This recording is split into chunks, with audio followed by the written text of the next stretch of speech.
Welcome to day 2 of Step Up AZ 2018. We're glad you're all back today.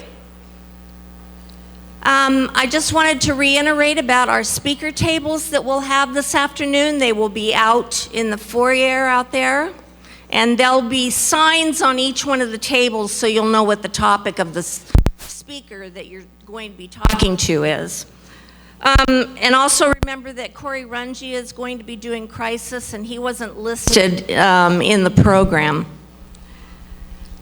I want everyone, after all the talks this morning and the expert tables this afternoon, if you can be thinking about how you can help your county or area to be thinking how you can forward stepping up in your area, I want you to be thinking about that, because this afternoon, after the expert tables, we'll have a wrap-up. And we're going to be compiling those thoughts, and we'll get those out to you so that everybody can see that. So think about that, and we'll be passing a mic around for people to speak, and we'll be doing that after the expert tables. If everybody didn't remember about taking their luggage to the front desk, please feel free to do so. They'll keep your luggage for you. And also, I have the attorney continuing ed certificates. So at the end of the day, I'll be sitting over at that table over there. You can just stop by and I'll give you one. I want to introduce Audrey. She'll be introducing Sheila Polk.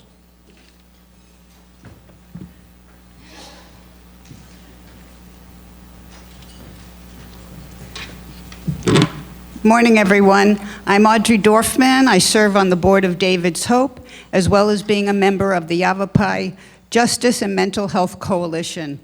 For those of you who were fortunate enough to be at last night's awards dinner, you heard about the incredible work that has been going on in Yavapai County and why County Attorney Sheila Polk was honored for her dedication to enhancing the public safety of our community. A good community is a cohesive, safe, confident, prosperous, and happy place. It strives to be free of poverty and crime, providing a high quality of life for everyone that lives there. It values and promotes respect for the rights, differences, and dignity of others. Positive experience with communities allows individuals to feel more connected to their environment and the people in it. The strong feeling of connection to the group also works to combat any mental illness that can arise from alienation in the form of anxiety and depression. Positive communities work to ensure that those who fall in minority populations are not treated differently. Individuals elected to leadership positions within positive communities should be fair and just in their focus. Sheila Polk is one such leader whose values assist in the decisions made to make Yavapai County a good community. It is my pleasure to introduce County Attorney Sheila Polk.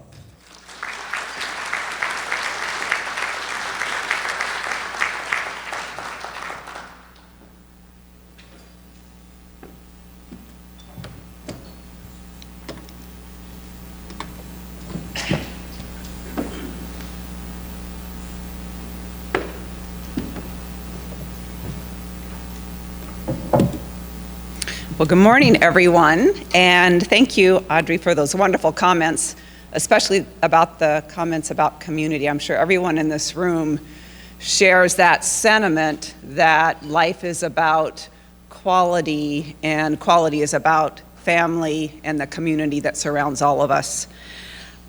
It's really my privilege to take a few moments this morning to talk about the wonderful things that are going on in Yavapai County around decriminalizing mental illness. And I want to start with a quick story about a young man named Travis, 29 years old, who had moved to Prescott a few years ago. Travis suffers from mental illness. He's bipolar. And he was doing fine in Prescott until one day when he went to the pharmacy to fill his prescription and was told it was going to cost him $400. Now, obviously something was wrong, had been messed up with his insurance, and the pharmacist tried to work with Travis to get it figured out. But within a couple of days, Travis, without his medication, started to decompensate. He started having fits of rage. He got into a fight, a squabble with his roommate, broke the coffee table, and his roommate called 911. The police responded, and what the police saw at the scene was a scene of domestic violence. And so they arrested Travis and took him to the Yavapai County Jail. Now, fortunately for Travis, by 2015, under the leadership of our Yavapai County Sheriff, Scott Masher, our county jail had already started a mental health pod. And so Travis was identified. His mother had called in to give the jail staff some background. Travis was put in the mental health pod. His medications were provided to him. He quickly stabilized, a complete turnaround. The jail worked with my office to get the charges dismissed. And then Travis was released from jail and really with the help of Audrey Dorfman, put back into the community. New housing found, transportation found, enrolled in Voc Rehab, and Travis is doing great. Travis has not re-entered our criminal justice system.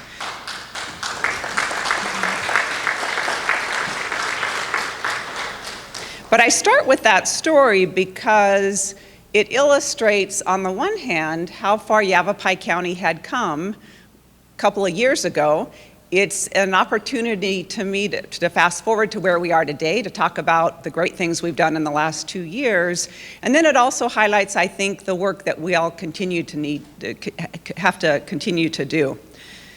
Yavapai County, by the way, covers 8,000 square miles. We are a rural county.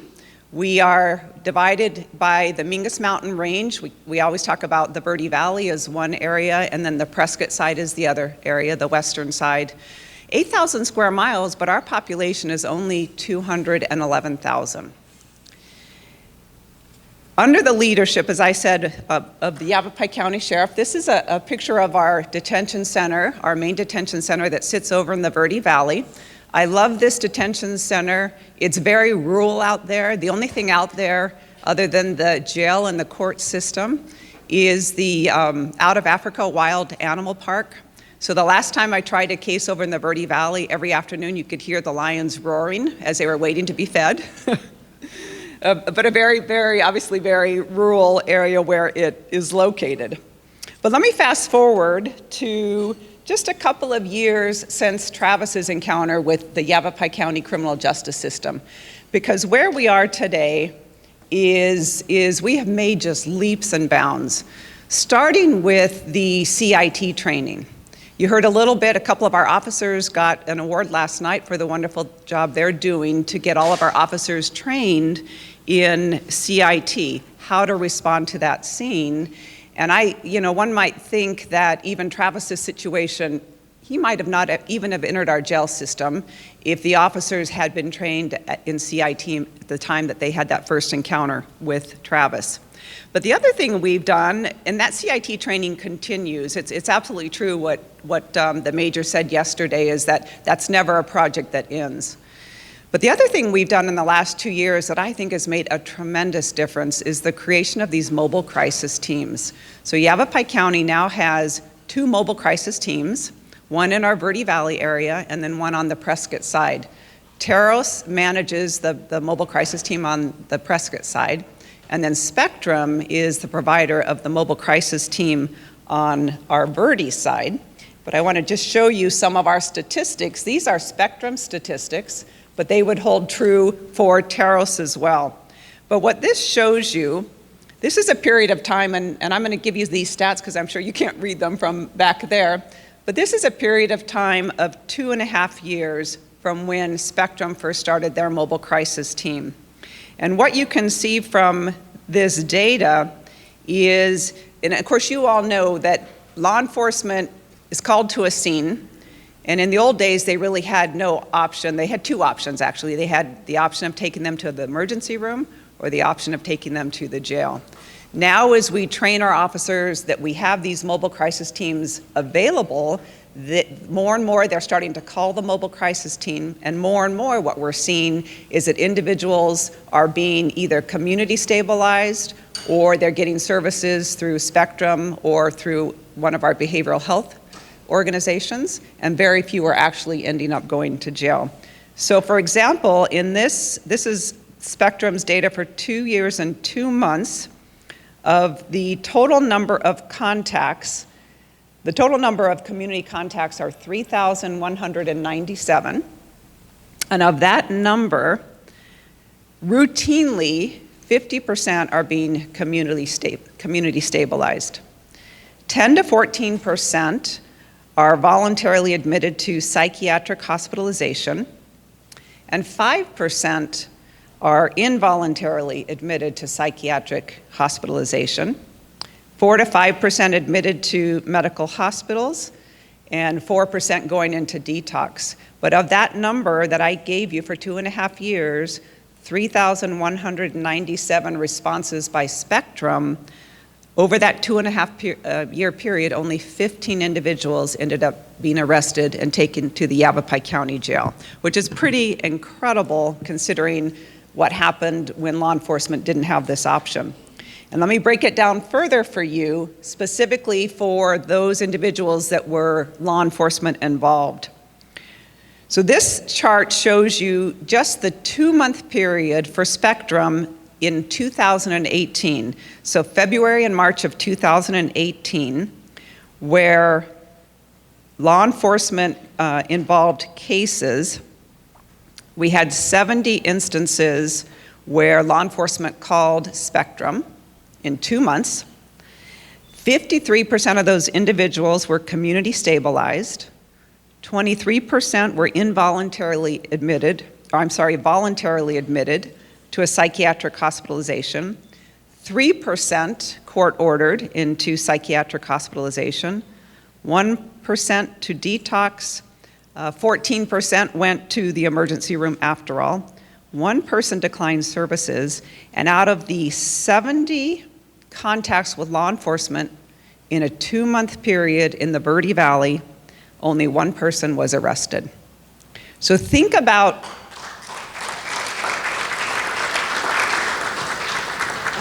that difference, because that would have been 70 people who either would have gone to the emergency room, and even then many of them end up being arrested, compared to where we are today with only 1 out of 70 ending up being arrested. I do have to think again about Travis's situation, and if we had had a mobile crisis team when Travis had his episode, again, I would think he probably never even would have ended up in our county jail. The other big change that Yavapai County has seen is the creation of our Crisis Stabilization Unit, and this is managed by West Yavapai Guidance Clinic.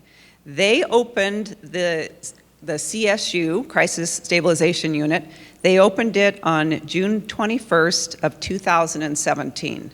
And as we train more and more of our law enforcement officers that this is yet another option where if they can encourage a person that they have contact with to voluntarily go to CSU, then it might have a different outcome.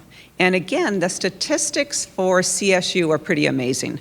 So in this period of 9 months, which is between June 21st of 2017 to March 31st of 2018, the CSU had 2,082 patient contacts. 15% had been previous admissions. Their average length of stay there is 3 days. And for law enforcement drop-offs, during that 9-month period, we saw 280 individuals taken by law enforcement to the CSU instead of to the jail or perhaps to the emergency room. We have our biggest user is the Prescott Valley Police Department. The CSU is actually located in Prescott Valley. So in that 9-month period, Prescott Valley police officers took 150 individuals to the CSU. Prescott is our second biggest user with 65 individuals. The Sheriff's Office transported 52 individuals and then 13 other individuals from other agencies. But again, as we train more and more of our police officers, as more and more understand the option, then this is going to become, I think, a preferred method of contact for law enforcement. What's wonderful about both of our mobile crisis teams as well as our CSU is the amount of time that the officer involved with the situation is really very limited.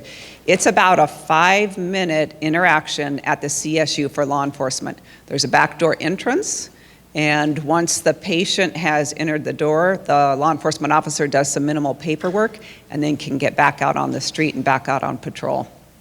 So it's a pretty amazing option. And then the program that I really am most excited about is the program that just was recently launched by the Yavapai County Sheriff's Office called Reach Out. And this program is under the leadership of Sheriff Scott Masher and his Chief Deputy, Dave Rhodes, and then some incredible people who are in the room this morning. But Reach Out, I describe Reach Out as the most groundbreaking, visionary program that I have seen in my 36 years being involved in the criminal justice system in Arizona. Because so much of what we have tried to do up until now comes from the court system. But as you all know, once a person is in the jail, once charges are brought, once the attorneys are involved, the judges are involved, it's a lengthy process, oftentimes with individuals sitting in jail and not getting services. And at the back end, we try to get them services through probation, but meanwhile, what has happened to that individual while they're sitting in our jails? Reach Out is based on the premise that they are going to try to identify mental health and substance abuse issues at the earliest possible moment. So the team at the Yavapai County Jail is now screening every individual who comes into their doors within 24 to 48 hours. This is made possible with some funding from the Arizona State Legislature. And with that funding, the jail has hired, or is in the process of hiring, 9 full-time release coordinators who are essentially social workers, but their job is to screen, identify the need, and then make those connections at the earliest possible moment to treatment and to other services to make sure connect people to funding, whether it's access or other funding sources. But it's really based on 4 components. First is the identification at the earliest possible moment of mental health and substance abuse disorders. Partner with the community to assess available resources, identify our gaps, and then plan for community change. Provide services consistent with community and public health standards, and then link individuals to care in order to prevent and reduce reoffending. The focus is on the whole person, and the Reach Out staff really works with all of our community partners from the CSU, our medical hospitals, our mobile crisis teams, our behavioral health folks, and of course our law enforcement. Just a few slides about the results we're seeing for Reach Out so far. This is just a snapshot. Now, Reach Out launched on March 19th of this year. One of the things I love everything about Reach Out, but one of the things I really love is the planning that went into it and the collection of data. We all get excited about a new program, and people jump on board because we're so eager to see change for the better, but oftentimes we don't collect the data to be able to assess whether or not this program is really making a difference. What the Sheriff's Office has done is they obtained a grant, they obtained baseline data, and all along the way they are collecting data so that they can really objectively assess at the end of their pilot, is Reach Out effective and what kind of difference is it making? So they have funding for a 3-year pilot, thanks to Senator Sylvia Allen. I don't know if she's in the room here this morning, but thanks to Senator Allen and then the state legislature and our governor. So since March of 19th of this year, Reach Out has done 256 screenings. What they have identified in those screenings is that 70% of those individuals screened need some sort of services. A need was identified, and only 30% were identified as not needing services.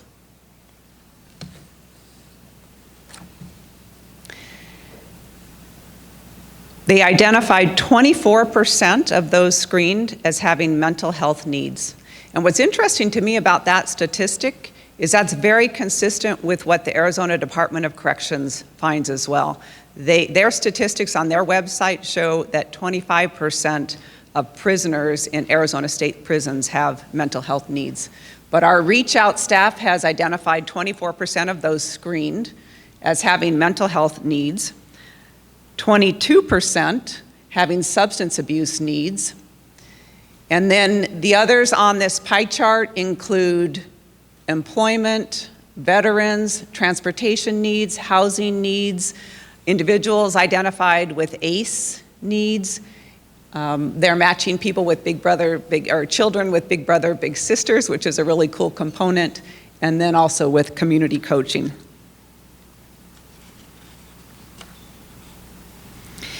This chart shows the great work that the staff at the jail is doing to match the needs with the services we have available.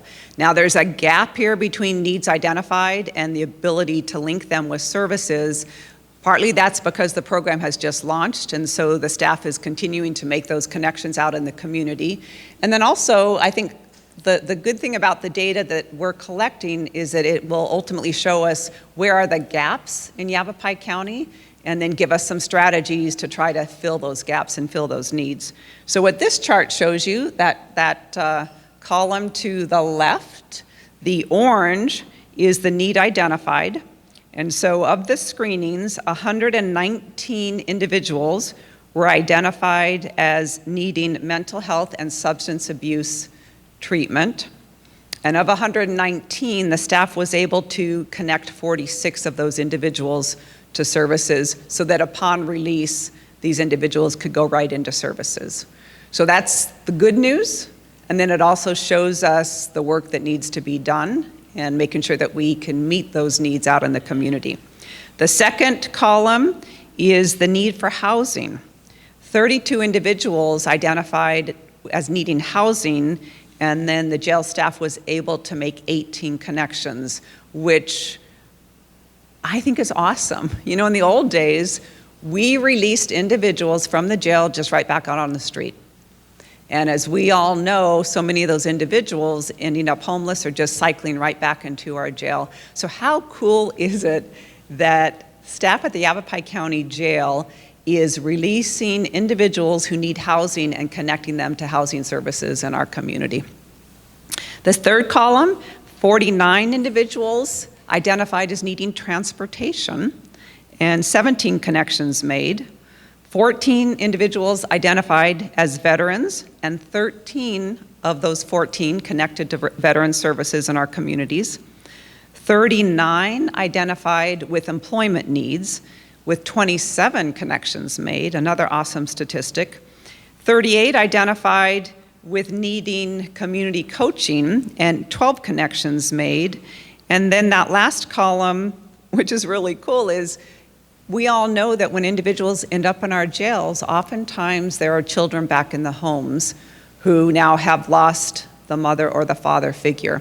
And so our staff identified that they could work with big brothers, big sisters in Yavapai County to try to get services, a big sister or a big brother for those kids that are back in those homes. And even when mother or father is released from the jail, that clearly is a home situation where that child is going to benefit long-term from that match having been made with a big.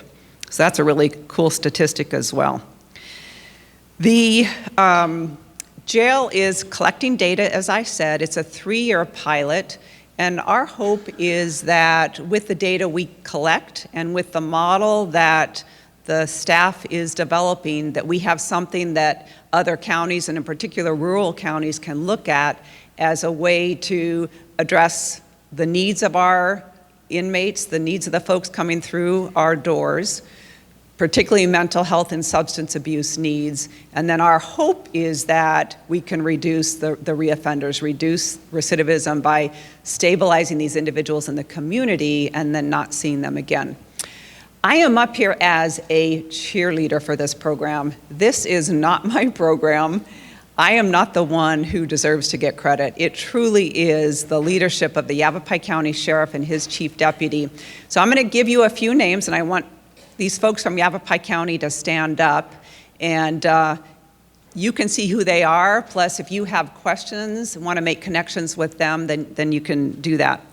But, first of all, I have to recognize Audrey Dorfman, who is our incredible community volunteer, who is that person who's right here saying, you can do better, and really pushing us to do better, to be visionary, and to think outside of the box.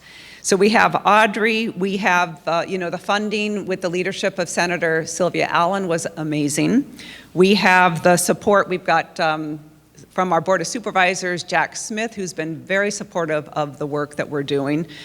Captain Jeff Newnham, who's sitting at the table, he's the captain of our jail, and so all of this is happening under his leadership. Dave Rhodes isn't here this morning. We, as you've heard, Yavapai County was lucky enough to net Bea Thayer, so she's heading up our mental health coalition and very much a part of this project. And then the folks who are day in and day out doing this work, and that's Lieutenant Silvernell, Christy Hambrick, Stephanie Mary, I'm not sure who all else is at our table, but these are the folks who, they are in the jail and they are reaching out into our communities to find these services, make these connections, provide transportation from our jail for these individuals directly to treatment or services or whatever the need is, which is really incredible because, as you saw from the picture of our jail, it's out on Highway 260. There is nothing out there. And this incredible team is making Reach Out happen. So all of you awesome folks from Yavapai County, and Ben and Ethan, all of you stand up so everyone can give you a well-deserved round of applause.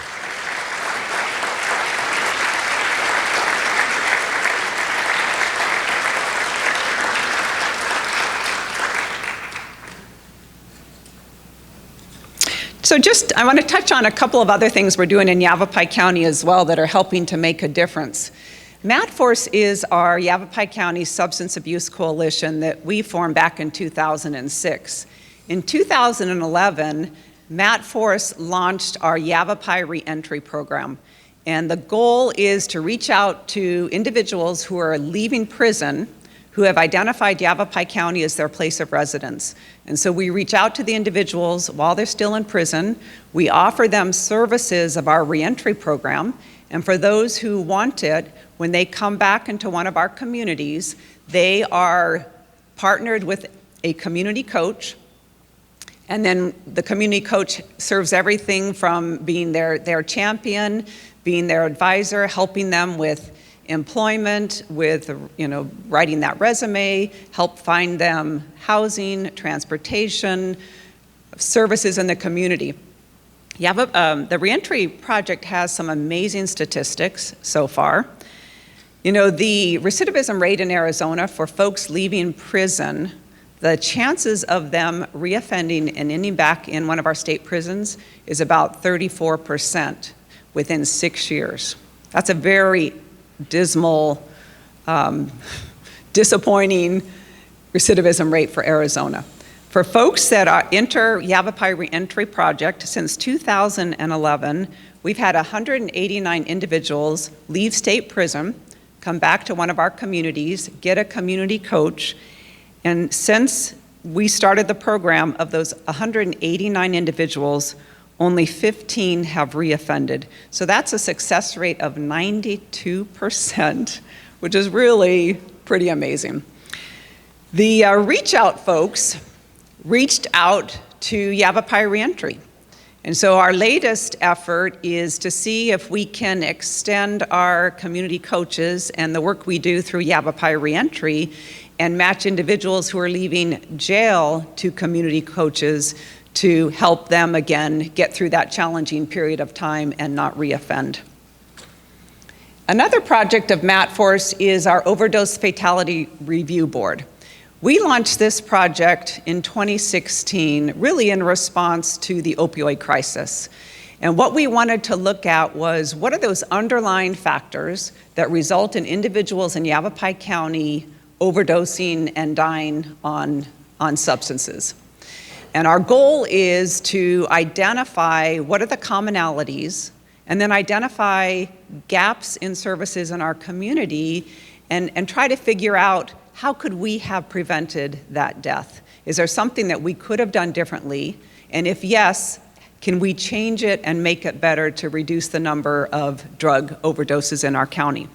We've done 2 reports now, and the way the Fatality Review Board works is we identify cases that we want to study in depth. We obtain the police reports, we get releases from family members to look at the medical records, we interview family members, we interview folks in the community who had contact with this individual, and then we release a report. So the second report that we just released last week covers cases that we reviewed in 2017. So in 2017, we reviewed 11 cases. 5 of the and it's interesting because when you hear about the opioid crisis, everyone thinks prescription drugs or heroin. Our research tells us that most folks who overdose have multiple drugs in their system. So the 11 cases that we looked at in 2017, 5 individuals died from what the medical examiner called mixed drug intoxication, 2 individuals from mixed heroin and meth intoxication, 1 case of meth and ethanol intoxication, 1 case of mixed drugs, fentanyl intoxication. We had 1 individual who died of acute methamphetamine intoxication, 1 case involving acute heroin intoxication, and then the final case involved mixed drug and ethanol intoxication. What's interesting about the data that we're identifying, though, are when we look at the commonalities, what we found in 2016 and again in 2017 is the prevalence of mental illness in these overdoses. So of our 11 cases, 11 of the 12 individuals had reported mental illness. And I think about that because when you hear about the opioid crisis, you don't really hear much talk about the effect on individuals with mental illness. But what our research is telling us is that individuals with mental illness really are the most vulnerable population that will fall victim to the prevalence of illegal substances out in our communities. We also found that 8 of the, or I guess we reviewed 12 cases, but 8 of the 12 had significant medical issues. 2 had a history of suicide attempts. 3 of the 12 were homeless at the time of their deaths. 6 of the 12 were unemployed at the time of death. And then 5 of these individuals, 5 of the 12, were on probation or parole at the time of their death, which is really, to me, something that says we need to open up our eyes, because these are individuals already getting services either through parole or probation, and yet 5 lives were lost for individuals who are already getting, services to the best of our ability. 6 of the 12 had spent time in jail. 10 of the 12 had received outpatient treatment. 10 of the 12 had received inpatient treatment. 3 of the 12 had family members with a history of drug and alcohol addiction. 3 of the 12 had a significant other who had died from a drug overdose. And then 9 of the 12 had used alcohol and marijuana at an early age. So the work of this board continues. And our goal is to learn from these deaths and see if we can take steps in our community to address and fill the gaps that this review board is identifying. I just want to end with a couple of comments for everybody in the room and for our law enforcement folks in the room.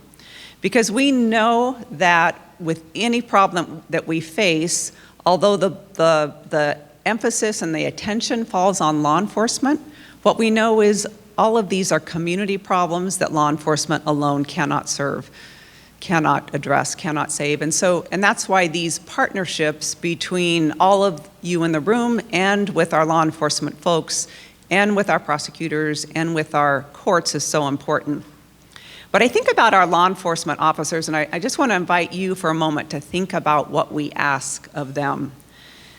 Because every single day, our police officers must be prepared to act as a first responder, to make split-second analyses of complex, irrational situations, to rapidly sort out who needs help and who poses a danger, to witness gruesome accident and crime scenes, to administer life-saving first aid, to detect drug and alcohol impairment, to reverse a heroin overdose with Narcan.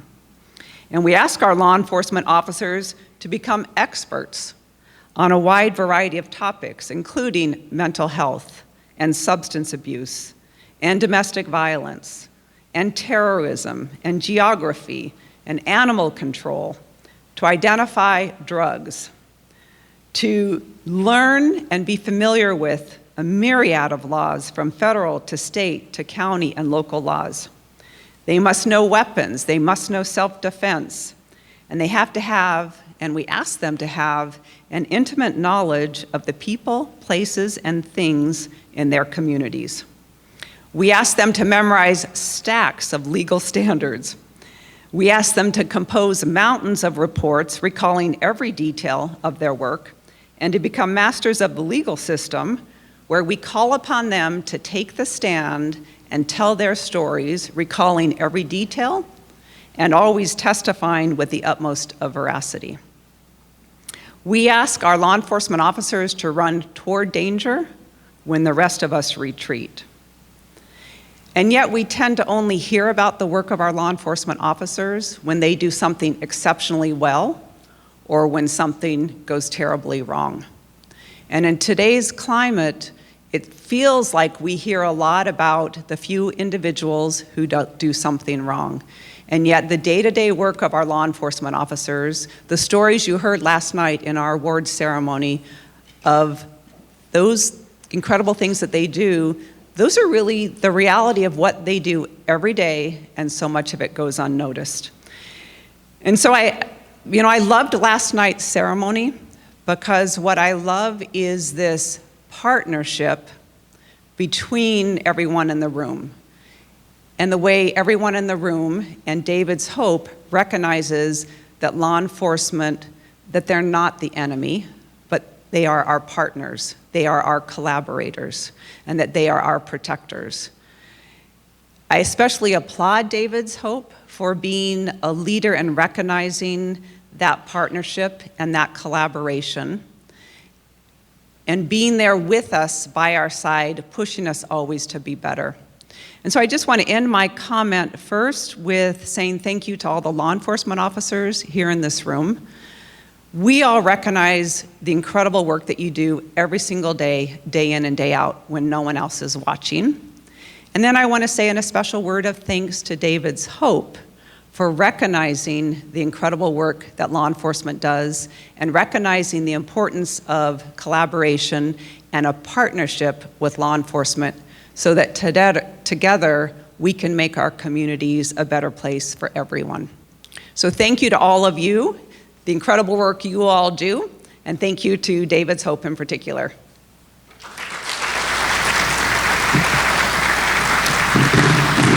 Thank you, Sheila Polk, and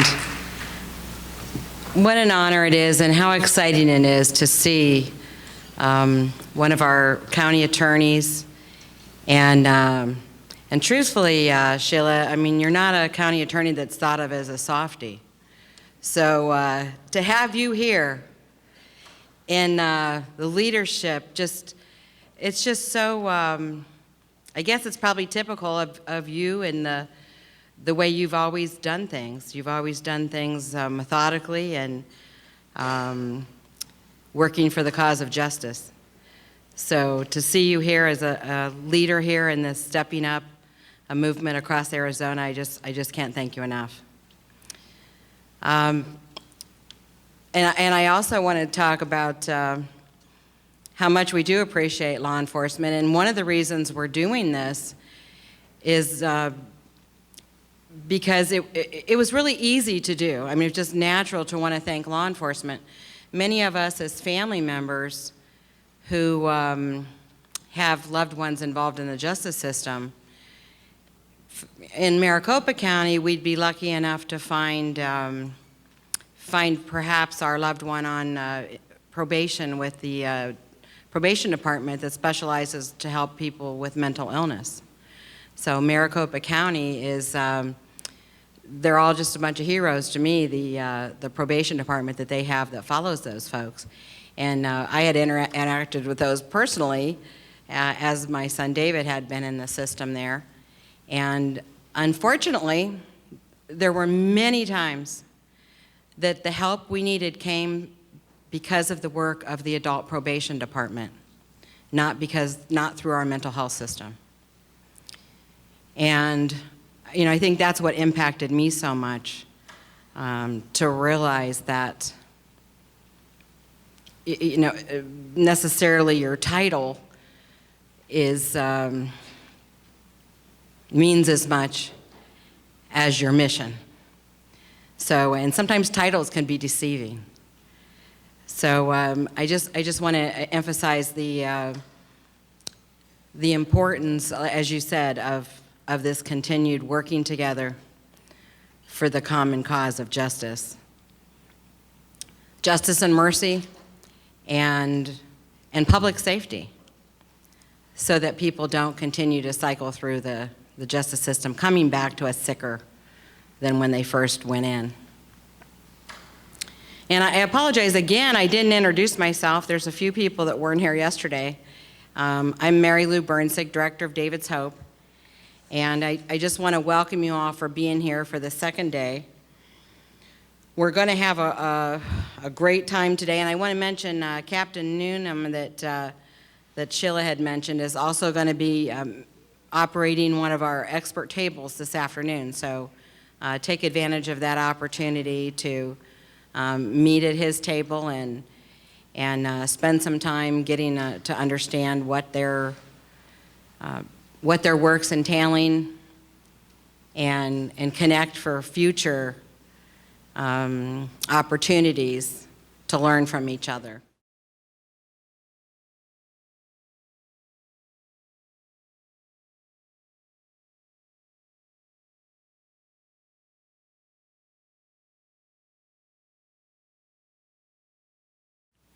I am going to, let's see, we're right on schedule here. I'm going to introduce our panel moderator, Ed Gilligan, who is the county administrator of Cochise County. And there he's coming. Ed is a magnificent leader in Cochise County. He was formerly the chief of adult probation in Cochise, and now started out as the deputy county administrator, now is county administrator there. So he's a tremendous leader in many ways. He has been able to get himself just in the middle of all kinds of sorts of things where he's been able to use his experience that he's had through adult probation. He's been active with the Supreme Court Committee on Mental Health and Criminal Justice, and just has a tremendous track record. If you don't know Ed and you need help, Ed, you're willing to take some calls? Absolutely. So this man, he kind of keeps himself tucked away down there in Bisbee, but he's got a telephone, so I would encourage you to connect with him for just about anything. If you want to brainstorm. And one of the things about Ed is he's not afraid about thinking outside of the box and about telling things the way it is. So, and also could our panelists go ahead and come up? We're going to be doing our sequential Intercept panel, so if you could all come up, you're welcome to sit wherever you'd like, and I will turn things over to Ed. Thank you all for being here today.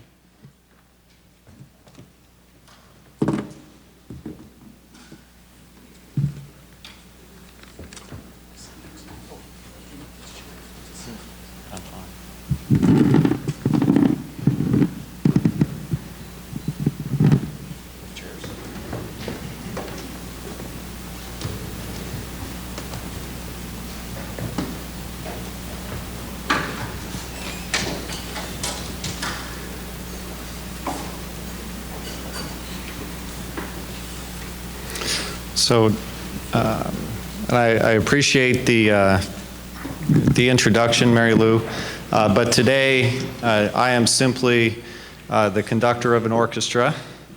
The folks here to my right are the real experts today. Actually, to my left, it's my other right.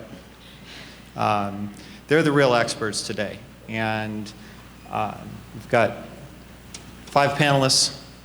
Mick, and we're on a first name basis now, and you can certainly search through your books for all sorts of detailed information. Mick, Paul, Mike, Kate, and a surprise at the end of the table. You are? Corey, it's nice to meet you. On our panel today, a couple of these folks are attorneys, Mick and Mike, the M's. And to start out today, I thought it'd be extremely appropriate, since we have a number of attorneys on our panel and in the audience, to start out with a lawyer joke. In Cochise County, that's how we break up our time in advance of board meetings and work sessions while we're waiting for folks to gather, is to tell lawyer jokes, and I especially appreciate them after working in the court system a number of years. But at a conference, much like this one, only a conference for research scientists, 2 of the researchers were having a social discussion in the lobby, and one of them shared the observation that in his laboratory they had discontinued using mice and started using attorneys for their experiments. And quizzitively, the other researcher asked why they had come to that rather revolutionary change in the business model. And researchers said, well, there were really 3 primary reasons. 1, we found that lawyers were far more available than mice. 2nd, we discovered that the lab assistants didn't get nearly as attached to the lawyers as the mice. And finally, we discovered that there are just some things you can't get a rat to do. Yeah. So, our challenge here today is to really share some local experiences and insight into the sequential intercept model. And that's a model that is focused on the intersections between criminal justice and mental health, and the various points in what can be a very long system. The various points at which, if we focus on intervention strategies, that we can divert people with mental health disorders from our criminal justice system. One of our panelists today, Paul O'Connell from the Arizona Department of Corrections, has spent a good part of his career focused on community reentry and parole services in our state. About a year ago, he was one of the signers on a statement of the future of corrections in our country. And it was a document that really talked about evidence-based practice and reducing the caseload sizes in community supervision. And when we look at the sequential intercept model, our prison system is the last stop. And it's also a first stop in reentry for people who have spent several years in custody. We've seen a number of changes in our state's parole system, some very interesting things in recent years. I'm just hoping that right off the bat, Paul may share some of his experiences and talk about the evolution in our prison system with, in particular, community reentry and mental health services. Alrighty then. Good morning, everyone. Thanks for putting me up first. I appreciate it. Yes, my name's Paul O'Connell. I'm the Operations Director for Community Corrections for the Department of Corrections, and I've been with the department for about 10 years. But I've been in the criminal justice business for, oh gosh, about 38 years. starting off as a probation officer, supervising a specialized caseload for seriously mentally ill offenders, and doing just about everything else the department had to offer in Maricopa County. The system has changed quite a bit within those 38 years, but yet it still remains the same in a lot of areas. I can tell you that within the last 10 years since I've been with the department, there has been a monumental shift in how we approach offenders and inmates. The department has instituted a number of different programs within the walls, primarily because of the governor's leadership in this, Governor Ducey, in one of his statements of wanting to reduce recidivism. Under Governor Ducey, he has broken down the State Department's silos. So we are working with various state agencies within the systems, within the walls. And let me give you an example of that. Probably within the last few years, we've opened up what we call employment centers within the department. These employment centers take individuals within their last 6 months of release and put them into a very intensive program. And we bring in community partners to help work with these inmates. We put them through extensive job employment services through the Department of Economic Security. We set them up with jobs upon release, which is unbelievable. There are job fairs within the walls that DES brings in what we call felon-friendly employers, and they have jobs waiting for them upon their release. There are skilled programs that the Home Builders Association from the department brings in. They are building structures on the grounds of the prison for practice. Once it's built, they dismantle it, and the next group that comes in rebuilds it. So there's a lot going on within the institutions. On the community side, and let me tell you, the prisons, we have 47,000 people incarcerated right now. That's a lot of people. There are about 18,000 who are released in any given year. So that's a little over 1,000 per month that come to my doors. Okay, so when they come to my doors within community corrections, basically we have a full gamut of people that we supervise. We don't choose who we supervise once they come out. But in community corrections, we have done a lot with community partners. We can't do our business without the community. It's that simple. We're good at managing people. We've gotten better in providing services over the years, but we've gotten better because of the work that we've done with you all. Ms. Polk mentioned the Yavapai reentry project. That to me, and we've been working with them for quite a while now, that to me is a state model. Having peer mentors for individuals coming back to the community and working with them, that would have never happened 10 years ago, 20 years ago. But the community has stepped up and recognized that people who go to prison come back. And they often come back to the communities where they came from. And hopefully we, as the Department of Corrections, sends them back in a better mindset, better position. So, but we can't do it alone.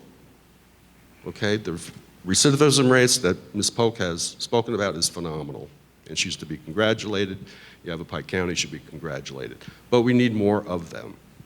And we, the Community Corrections, is working with local community coalitions through a grant that we received back in 2016. It's called the Second Chance Grant. And part of that grant is that we travel the state working with local coalitions by either assisting them or helping them counties to form coalitions to do exactly what they're doing in Yavapai County. So, we're out there, we're working. When it comes to the mental health areas, we have specialized caseloads, both in Maricopa County and Pima County, that deal specifically with high mental health needs offenders. We have reentry centers that we've incorporated back in, first one was in Pima County back in 2012, and then we just opened one here in Maricopa County in 2015. Those are the same things. We bring community members into those facilities to work with our offenders. So it's a shift. And I'll tell you one more thing, which is pretty phenomenal. I would have never seen this in my career. Motivational interviewing. We started motivational interviewing in community corrections about 8 years ago. We are now moving motivational interviewing into the prisons for correctional officers to use. Now think about that.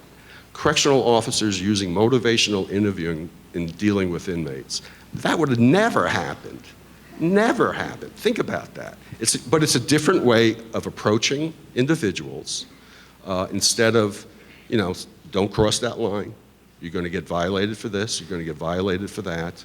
It's more of an assistance and, what can you do to help yourself and how can we help you get to your goals? It's a different approach, and then community corrections is working, and we're really anxious to see how it's going to be working in institutions. But when we offer that training to those correctional officers, they love it. So it's just a different mindset, and we've come from so far over those 38 years. Well, thank you, Paul. Paul brings up and touches on really a lot of the key concepts in every single part of the work that we all do in corrections and in treatment services. Partnerships are key. Collaborations, receptiveness to new ideas, promoting key concepts in a workforce that may be deeply entrenched in old ways of doing business.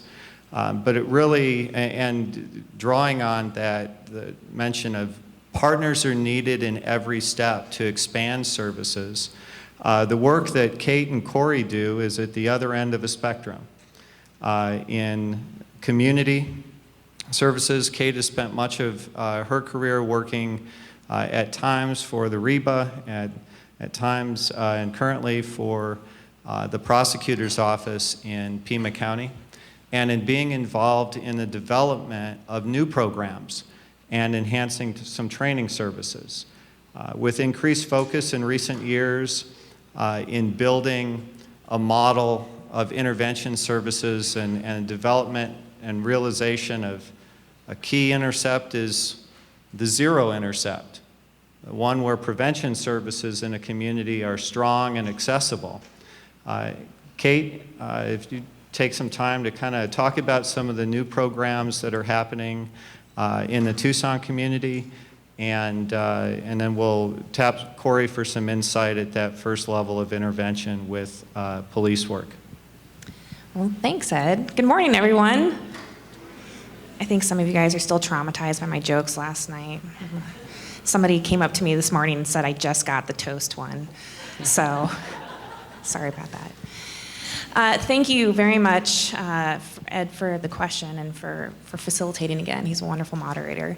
In Tucson, we've really been very pleased to focus on Intercept Zero, which if you guys are familiar with the sequential intercept map, if you guys haven't seen it before, there's a copy of it in your green folders there. Pima County did a sequential intercept mapping exercise with the Gaines Center in 2016, or 15, if my memory is not mistaken. And one of the things that we realized is that while we had a lot of great things that were happening at Intercept 1, which is the law enforcement contact, that we could be doing things to push it even farther forward. And so we started thinking about some ways that we can entirely deflect the justice system altogether. And that's a little bit of a mixed bag. It comes not without complications. But one of the things that we looked at doing right away was, at that time, we already had a mental health support team with both our Tucson Police Department and our Pima County Sheriff's Department. And those MISS teams were making incredible gains in our community with how law enforcement was interacting with individuals who not only had mental health issues or crises, but also just really complicated cases that otherwise would have kind of just gone in the wayside on the pile. And we would have really been waiting for something serious to happen with this person before law enforcement can get involved. But that's not enough, because it still requires some criminal history, or it has to have some sort of court or case interaction for that person to continue to be followed. And so one of the things that we looked at doing was implementing a co-responder. So what it is that the mental health support teams are paired up with somebody from our crisis mobile teams. And those, police officer or detective can respond to a scene concurrent with a crisis mobile team clinician. In the past, TPD or the sheriff's department might show up, and then they call the crisis mobile teams, and then you'd have to wait. And while Simpatico has done a great job of seeing that those CMTs are getting there really, really quickly, you still have that moment where that individual's in the community, they're already in crisis, they're already perhaps having difficulty de-escalating, because even though the MISS teams respond in plain clothes, they have unmarked vehicles, it's a very intentional approach to try and keep that person as calm as possible. It's still a police officer, and even with your best possible intentions, that might still escalate the situation. But when you have the clinician responding at the same time, you're not trying to keep that person there, and you already have somebody who is clinically appropriate to try and intervene from that first moment. It's a great solution for law enforcement in that it's much more time effective for them. They're not having to wait for somebody to show up. But it's also great for the clinicians as well, because they have a much better breadth of information seeing them from the first moment that they get there. And so it's only been in operation for a couple of months now, but so far the response has been really good. I think the feedback that we've gotten from Community Bridges, which is our partner in doing that, and with the MISS teams has been excellent. So we've been really pleased with that. TPD just a couple of months ago has started a new pilot program, which is a deflection. If you guys are familiar with the ANGEL programs or the LEAD program, there's lots of law enforcement models around the country right now where law enforcement is trying to experiment with ways that we can deflect entirely around criminal charges and directly to treatment. And this new deflection program is TPD's effort into treading into that foray. What they're doing is they find somebody who meets that appropriate criteria of they've got some sort of substance use or mental health history, and it's a charge that is not a mandatory citation in some form or fashion. Rather than cite that person or arrest them and take them to the jail, they're just dropping that person off directly in one of our detox centers. And so that's been great, because we've had a number of people who we've been studying on we've been calling a high utilizer list, where we've been trying to problem solve some of those folks who have been arrested the most number of times over the last 2 years. And one of the first things that TP did was take all of the names that were on our list of people who had been arrested more than 20 times in 2 years, and who had been arrested more than 10 times in 2 years, and plugged all those names into a database so that when TPD had interactions with them, if that person had a misdemeanor charge that was something that they did not have to cite for, they didn't have to intervene with immediately. Instead, they were taking those folks to one of our psychiatric urgent care centers in town. And it's saving, I would imagine, the city of Tucson a small fortune, but also it's completely circumventing the justice system and getting these folks right into treatment. One of the folks that we were working on who had been arrested 6 times, I think in the prior couple of months, this person is now being held in a brief intervention program, and he is going into residential treatment next week. And Community Bridges is already working on getting him housing, supportive housing, and some wraparound services for as soon as he gets done with residential treatment. So he's probably going to be in residential treatment for a couple months, and they're already thinking that far ahead. It's the best solution for that person, but it's also saving the community a lot of money, and it's improving public safety. And so those are the types of out-of-the-box things that we're trying to think about when it comes to that early deflection. How far forward in that interaction can we push this? It's kind of an interesting takeaway from that in the evolution and reliance on expanding some database information and information sharing at that front end. We have technological resources now that frankly, even as recently as a decade ago when the sequential intercept model was kind of being pushed out into application, technological resources that we didn't have then. And with officers all across the field with all sorts of data connectivity, that sharing of information to really give folks a background of who they're encountering and how many prior contacts and what sort of service history that folks have, and it just helps find that place to put them. Corey, in your career, you were, I guess, well positioned with having a background in psychology and social science in moving into a law enforcement world that kind of took off into crisis management and departed from what had been, I think, decades ago, traditional policing. But if you could just kind of share some insight into the evolution of the crisis response services in the Flagstaff area. Sure, thank you. Well, my kind of lead-in is more experiential, and even my choice of how I became educated in it is because the problems I saw that was happening. I grew up in a house with mental illness, so I recognized it as a problem as police would respond to incidents I was near when I was growing up. And when I came into policing, yeah, I had a bachelor's degree in psychology because I was interested and I wanted to learn more about how individuals function. I actually thought it'd make me a better police officer.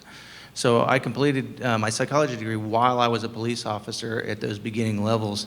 And one thing I hope that everybody understands is generally when we hire police officers, they're 21 to 24 years old. And so you heard what County Attorney Polk was talking about and all we're expecting them to do based on their experience in their young 21 to 24 year age. And those are the individuals who were responding to the crisis call. They have a limited amount of time to learn. And they are making the best decisions that they can make based on the experience and the education that they have at the moment. Even coming in and getting more experience in crisis intervention and the way police work runs, the Chief Treadway had come in and they had sent some people to crisis intervention training down here in Phoenix, a 40-hour program. And they came back and said, yes, great. And so Chief Treadway says, hey, we're looking for somebody to start a program here and we want them to run it. And I don't know if any of you know Jolene Coulee, but Jolene Coulee was sitting there and she pointed at me and she goes, Runge has a psychology degree. So the chief goes, thank you, you're elected. And that's kind of how I've inherited it. And what they started doing was sending me all the police reports. And I kind of had to read every police report involving a person who experienced mental illness. And it was primarily suicidal ideation. That's the big thing. And a lot of times when we have federal programs running, we're talking about the opioid epidemic. And one of the things we're looking at right now is Coconino County really isn't experiencing the opioid issues that many other places in the nation are on it. But we have 3 times the suicide rate of the national average.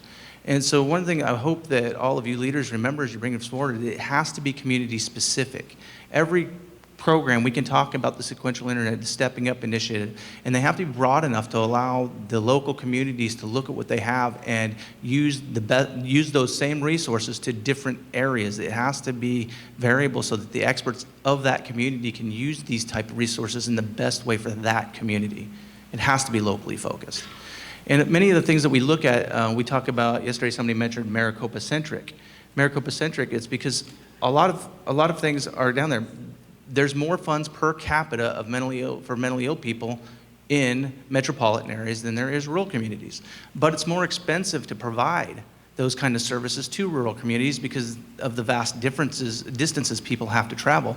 Therefore, response times vary. They're a lot longer in rural communities. And people have to drive maybe an hour, for some of the sheriff's deputies to get to their calls. I know Yavapai County experiences that from time to time. I used to be a deputy there, and it took me approximately 45 minutes to go from Black Canyon City up to Crown King on dirt roads. But the crisis doesn't change for the individual experiencing the crisis. And they had to experience it longer just to get the deputy to show up. But even when the deputy shows up, how do I get them to services now? How do I get a crisis team there? How do I do this? These crisis teams have to be available quickly. Therefore, it's almost pertinent that the rural communities have more resources. It's more expensive for them to be able to receive these crisis teams. And it's wonderful the things that Yavapai County is doing now and piloting this and setting the example in that way. And I'm hoping that this leads to some funding so that other areas like Navajo County and Apache County are able to do this. Because as people go in on the front end, we can talk about a couple components that law enforcement officers need. One, they need the education. And mental health first aid is one of those steps. But mental health first aid, when we talk about it, everybody's talking about training that law enforcement needs. Mental health first aid is intended for the community. It's law enforcement officers, we talk about how they're the first responders or firemen or paramedics. They're generally not the first responders. Generally, they're like the third responders. Generally, it's the individual experience in the crisis and the people standing around them, and they respond first. The second people to respond are our dispatchers, and the dispatchers have to be well trained to be able to triage and help the people who may not know about these issues on the spot prior to any first responder being able to get there. And then law enforcement, paramedics, or fire are really the third responders. And we're asking them to become mental health experts. At the same time, we're asking them to be criminal experts. We're asking them to represent the individual who may be creating the crisis and be involved in the crisis, and also represent the community who may be experiencing the consequences of that crisis. And then make the determination of, is this person committing a crime, right? And what do we do with them? Some things say we shall arrest. Well, are they just a mentally ill person who happens to be a criminal also? Or are they a mentally ill person who just happens to be experiencing a crisis in a medical episode? And so they have to make all these determinations very quickly and triage, and that's what the sequential intercepts model is about. It's a funnel. It's not intended to be perfect. It's intended to be kind of a screening process. And I do appreciate the points that are made. It is hard to pull back charges once they've been alleged. It does start this time consuming. And I'm wondering if there's some ways we can streamline these processes as we educate people. The National Sheriff's Association and International Association of Chiefs of Police talk about the training that we're asking for of the police officers. The police officers generally are recommended that they all attend 8 hours of mental health first aid, and that 20% of staff go through crisis intervention training. And I think that's a very good step in the training process. But it does me zero good if I don't have the resources to take them to without taking them to jail. If the crisis response teams can't be there quickly or don't exist in my community, it does me zero good when I go to the doctor and the doctor says, well, that's the $1 million question, where do you take that individual? Although we are making some great strides. In the last 10, 15 years, I've seen huge improvements throughout all of the state of Arizona and the way we respond to crisis, the way we respond to mental health emergencies. And recently, Northern Arizona Regional Behavioral Health Authority, or the NARBA Institute, has been providing funding to develop instructors in mental health first aid, not just in Coconino County, but across all of Northern Arizona. And they're reaching out to areas like Navajo County and Apache County to start providing training, not just within law enforcement, but to the actual first responders, which are the community members themselves. So identifying mental illness is one piece of being able to link everybody into these other facilities that they need to go to. But the second component, and probably more importantly, is having a facility to take them to other than the jail, not at an 8 to 5 time frame, but at 2 a.m.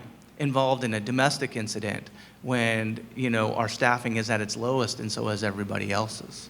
And so that's what I'm hoping to reach out and challenge, is find ways to find the funding to support these other institutions so that there is another place to take an individual who's experiencing crisis, so that the officers have more time to make the correct assessment on, is this a crime or is this a health emergency? Ed, can I ask a quick question? For those who are involved in their CIT, who's involved in their CIT programs in the communities? Raise your hand so I can see you guys. Okay, I'm curious, who among those, do you have dispatchers? Raise your hand if you have dispatchers. Oh, I only see, yeah. So if you guys are not involving dispatchers, may I encourage you very strongly. They are a critical component of our CIT program in Southern Arizona, and for all the reasons that Corey just said. It is so critical that dispatch is asking those right questions to correctly identify how they're responding to that situation, because how a police officer responds to a domestic violence call is going to be very different from how they respond to a mental health crisis. And so if you guys want to talk with us about how we involve dispatch, I'm available to anyone at any time. Sorry, thanks, Ed. My soapbox. It's, and from Cochise County, and several of the things, Corey, that you mentioned really resonated. Some of the challenges throughout Arizona in, quite frankly, distance, the time it takes to get to places, respond, the lack of facilities when we think of placements, where do we take people? And sometimes the answer to that is there is nowhere to take them.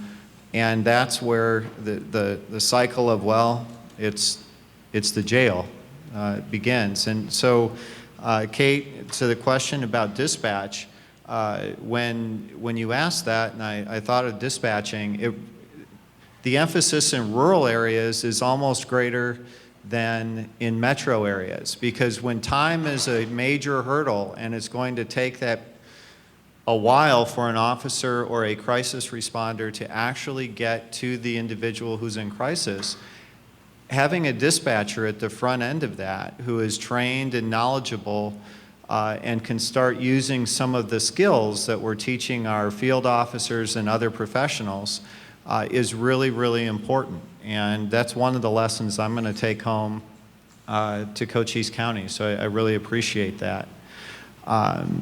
Mick, also a professional here today with us who has experienced in his career some of the challenges of small communities,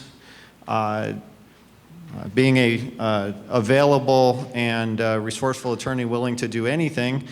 He's also an individual who straddles two sides in a justice system, from prosecutor and defense. And I'm hoping that today he can share some insights about the challenges and observations from that unique position that he's made of the system.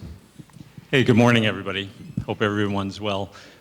Yes, it's true. I mean, I am the contract prosecutor in the city courts in Cottonwood and in Clarkdale. That's in the Verde Valley. I spend probably 70% of my time doing that. And I also take occasional public defender appointments in a nearby city and also in the federal court in Flagstaff. So I don't know if that makes me bipolar or not, but frankly, I think it makes me a better attorney, and I'm better able to assess, in particular, the differences in the mental health delivery system in the criminal justice system. And there's certainly people here in this room who are much more experienced in this. I'm looking at Judge Finn is out there. I want to say hello to her. I mean, she's an expert in this area, really developed it, and I've learned a lot, I think, at this conference twice before. What I want to say is what we did in Cottonwood is I was a new prosecutor there. It was probably about 3 years ago. And frankly, I didn't know what tools I had there to address the mental health issues. We would see a lot of people where they're mentally ill, homeless. And what really helped me, and I would urge all of you, is to find a champion in your community that can back you up. And I had several champions and I didn't know I had that until there was a meeting of stakeholders that was put together, and a lot of the folks from Yavapai County that you're hearing about were those, and in particular new Chief of Police Steve Gazelle, who kind of hosted this stakeholders meeting. And that's when I realized I had what I call the political space to just run with the program and just do it. And I adopted the Nike approach, which is, just do it. And I knew it was right, and so we put together a whole program, and it's called the Alternative Sentencing Program in the Cottonwood Court. And basically it's to match up all these services together, the jail services, social services through Spectrum, all kinds of services, and then with the defendants in court hold, say, monthly review hearings. Are you working your program? How are you doing? And sometimes we give diplomas out too, and it's just been a fabulous thing, and it's really worked. And I want to tell you about one person. This man was named Parkaman, And he would walk through Cottonwood almost every day in a really heavy coat. And this is sometimes in the summer. It was 105 degrees there. And his name is Parkaman. No one really knew him well. He was kind of a loner. He would camp out in the woods. He got involved in low-level criminal activity, mostly trespass, littering, homeless crimes of that sort. Finally, we were able to, within the court system, get his attention. We found his family. His mother was in Iowa, didn't know he was alive, hadn't seen or heard from him in 5 years. Turns out he had a son in Phoenix. The son came up, got him with Spectrum Services. This man is clearly schizophrenic, and his name is Jeffrey. And it wasn't just Parkaman, but he was very much a loner. So he suffered from schizophrenia. He believed he owned 1,200 acres at the edge of town. That's where he was going. That's where he lived. His son came up. We were able to get him to a barber, cut his hair, which is very long. It weighed 8 pounds because it was full of all kinds of dirt, filth. He probably hadn't showered in years. Once I gave him a ride from the court to the mission, and my car smelled for a week. And we found him housing, and now he has services. And one thing that really helped in the political environment in our community was that with his permission, we did an article about him, and it went viral. And I can tell you the city council, the police, everybody in the community just loves the alternative sentencing program, and it was a huge success. And to see what I termed the resurrection of this man was nothing short of remarkable. Now I want to contrast that, and I'm going to shout out to my own hometown. There's another town where I take public defender appointments. And this is a town with stunning red rocks, and it's a very wealthy town. It has a state-of-the-art animal shelter, but there's no human shelter whatsoever. The criminal justice model there is the traditional one: fines, jail. And I've, obviously you know what town I'm talking about. It's my hometown, Sedona. And there's some great police officers there, and I'm sure they're quite frustrated. But what we have is a mill of jail, release, jail, release. And these are people who are mentally ill. I'm representing 2 individuals right now there that are charged with trespassing type of crimes, very low level, who were declared incompetent not only 6-8 months ago, and now they're being charged again. What happens, incompetency is a worthless tool in the city court level, because for a defense attorney, the only tool we have in that traditional model is to get someone declared incompetent, and then the charges are typically dropped because the cities can't afford to pay for restoration. So basically, we file the incompetency motion. I know they're going to be declared incompetent. They're released. Again, nothing changes. So what I'm trying to do now is, I feel like a proselytizer. I'm like peppering the court with these different models that we are all a part of here. And we have a release hearing on this Tuesday. Would love to have you all there. What I'm doing is sort of packing the courtroom, bringing in the Verde Valley mental health people, a city council member, people like that, and sort of bringing it to the forefront. And our judge now is listening, and he's saying, well, I didn't know I had these tools. So there can be well-meaning people that, especially in rural areas, that don't know what is there, and that there's a different way of doing this. So I'm just, again, it's the Nike approach, just do it. I'm taking the chutzpah and just going for it. So we'll see what happens. So thank you.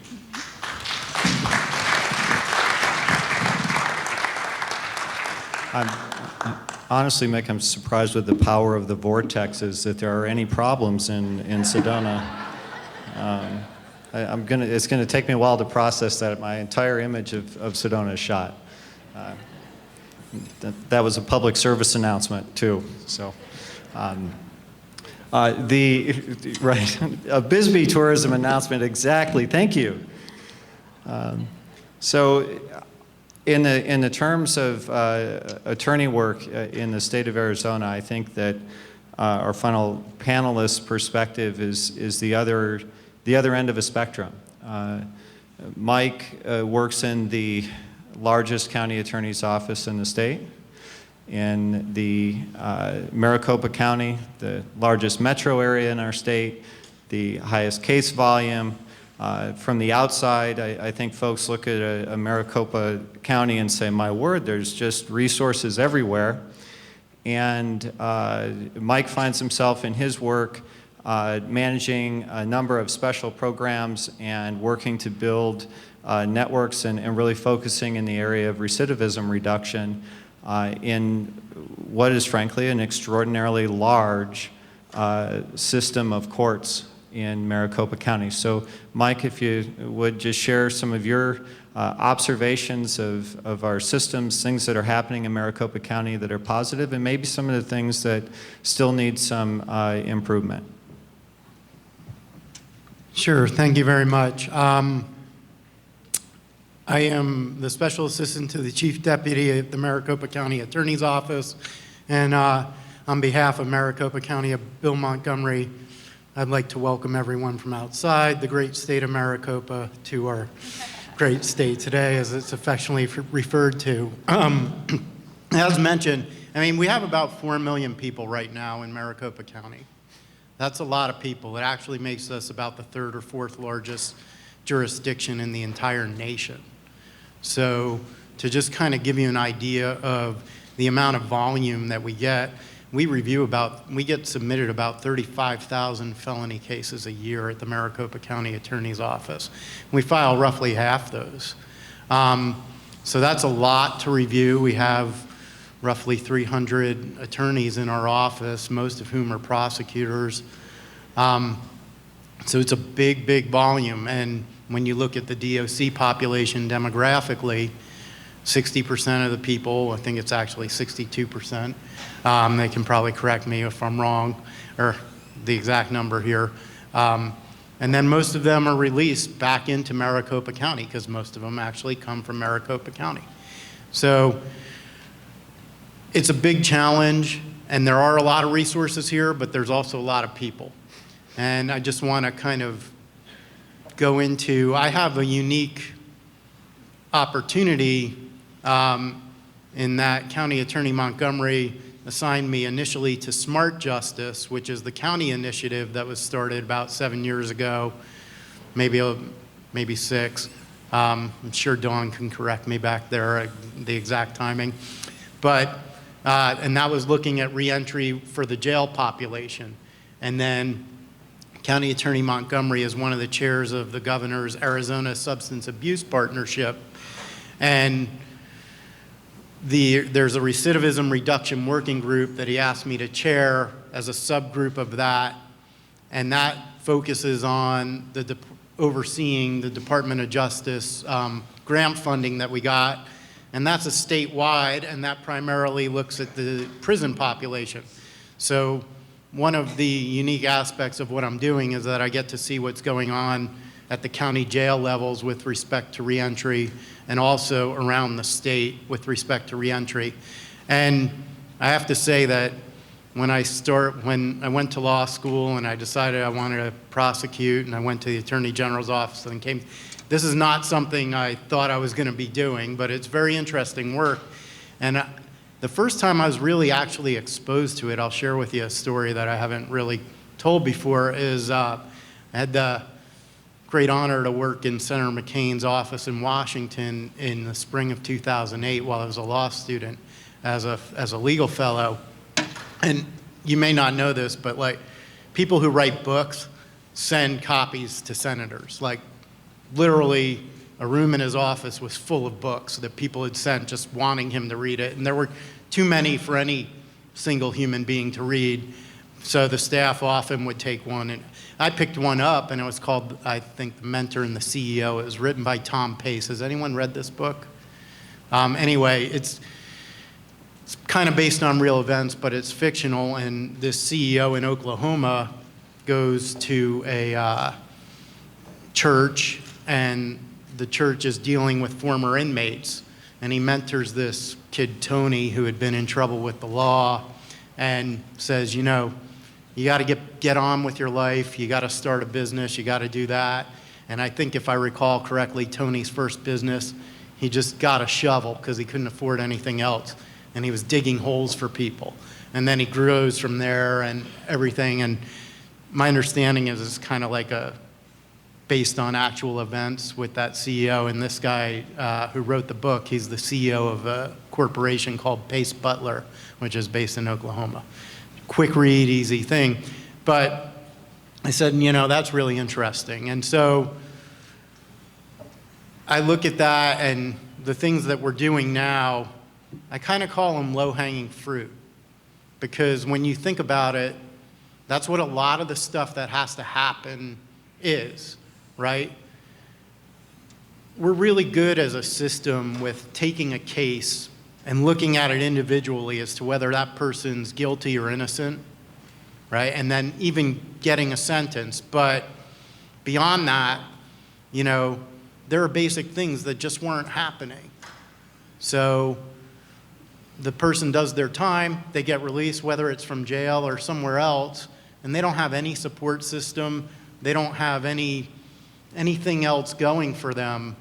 You know, just basic things that people really systemically had been overlooked for many years. And so a lot of the initiatives, whether it's smart justice or whether it's setting up, and by the way, Yavapai has a fantastic reentry coalition up there in existence, but they've been doing this. It's like, okay, well, let's look at getting this person, if they're eligible for access, get them enrolled. They don't have a driver's license, they don't have an identification card. Well, that's something that could end up getting them in trouble. Let's get them one. You know, let's think about what employment opportunities does this person have? Not everyone's going to go get a shovel, start digging holes, grow their own business, become a CEO of a multi-million, but many of them can become productive citizens, and these are the barriers that have to be overcome, and a lot of it is just the discussion. I don't want to go on too long, but you know, it's significant that even within our office, there's more prosecutors that now understand evidence-based. I won't say all of them do. I don't know that we've trained everyone, but we've had trainings on, well, what's an evidence-based program?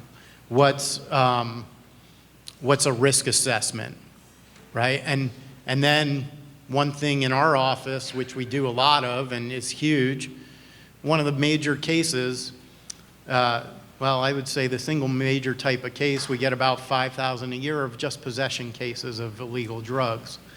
And most of those cases go into diversion by statute, right? And so we've looked at the diversion programs, and those have been going on for a long time, but are there ways that we can design those to get different and better outcomes? Should everyone be subjected to the same treatment? You know, some people going into diversion are lower risk defendants, whereas others aren't. So there's a number of things, and that's within Maricopa itself.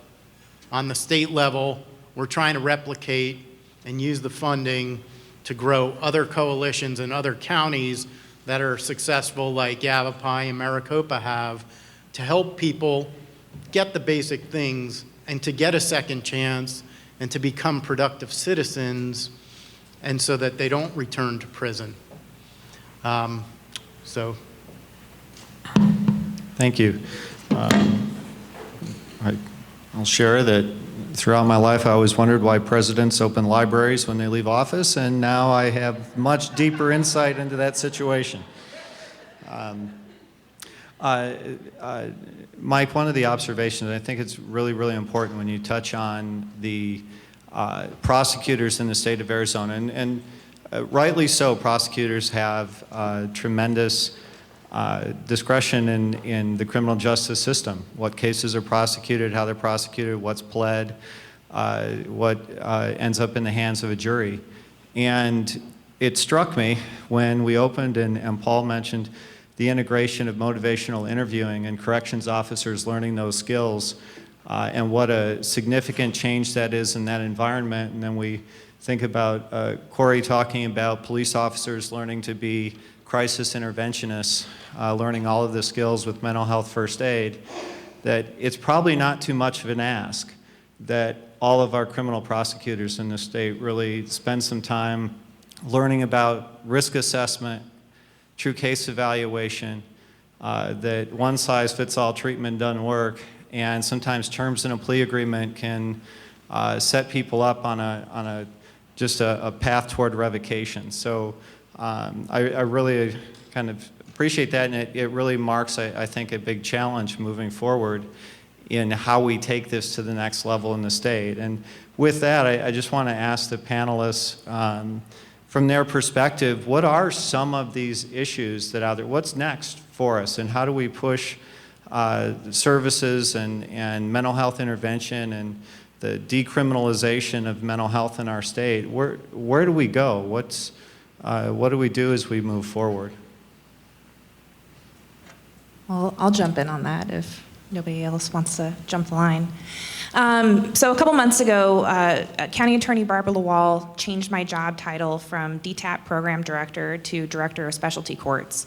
And she did so with a very specific intention that we start to move away from these silos. The great thing about the sequential intercept map is it really maps out the system and where we need to be targeting people.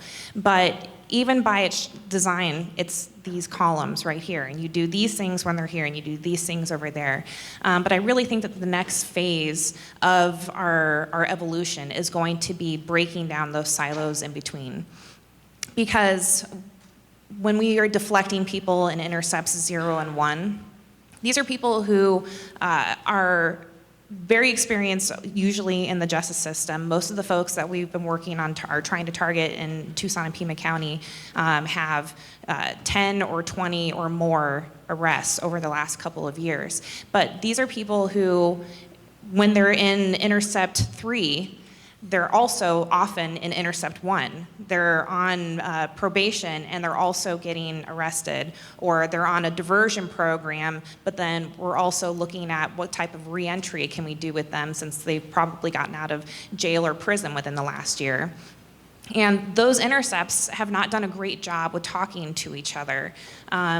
When we're in the courts, we're really focused on what are we doing right now at this moment for their diversion program, or what are we doing for their probation program.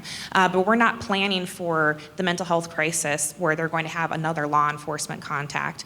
The more that we can educate ourselves on what the other intercepts are doing, but also find ways to collaborate across all those intercepts simultaneously. I will give credit to Chief Byron Gwaltney because we call the intercept the map. He calls it the intercept triangle because really it's those folks who are bouncing back and forth between these different systems. And so I think one of the things that we're really trying to focus on in the court system in Tucson and Pima County is having this umbrella and thinking of it more of a global perspective and a global interaction rather than this linear one. What we're hoping to do is create an umbrella of specialty courts. And specifically in the misdemeanor court system, we're looking to create a consolidated misdemeanor problem-solving court. We're calling it Compass Court for short. And we're breaking down those silos of, well, this person has mental health, and so they need to come over here. And this person has substance use issues, so we're going to put them in drug court. If you have a mental health court, you have a drug court. If you have a drug court, you have a mental health court. It's different acuity levels, different unique needs about what those treatment interventions should look like, but the reality is we're not talking about the underlying issue, we're talking about overall acuity. And that's why assessments are so important, so you understand the person's overall functionality. This person over here might really need employment services, and if we can just get them employed, we can redirect their entire trajectory. This person over here may not ever be capable of employment. And it will be a huge success if we can get them into housing and then just make them stay there. And so we're really trying to focus on not just what these underlying mental health needs are, but also can we create unique approaches that are going to be reflective of that individual's overall functionality and unique needs, but then also include all these other intercepts. So law enforcement needs to come to court. We need to be communicating in the courts with probation and what's happening with this person's probation team.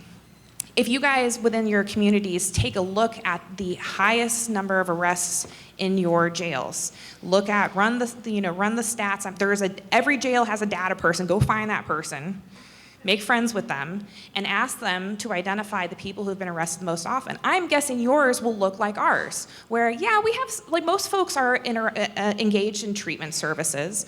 We're not seeing these, terrible violent offenders. We're seeing people typically with chronic alcohol use and some alcohol-related dementia, homelessness, like everybody else. And when we started to do a breakdown on what those individual stories are and what they're looking at, it started to reveal those cracks. And we were really proud of ourselves. We're like, Pima County has got some great programs, and we do. And it's only when we look at the people who are in the most need and who are in the most acute states do we really understand where we're failing in these little tiny cracks in between. And we plug them with cross-system collaboration and understanding what's happening on the law enforcement level, at the courts level, and vice versa. That's great.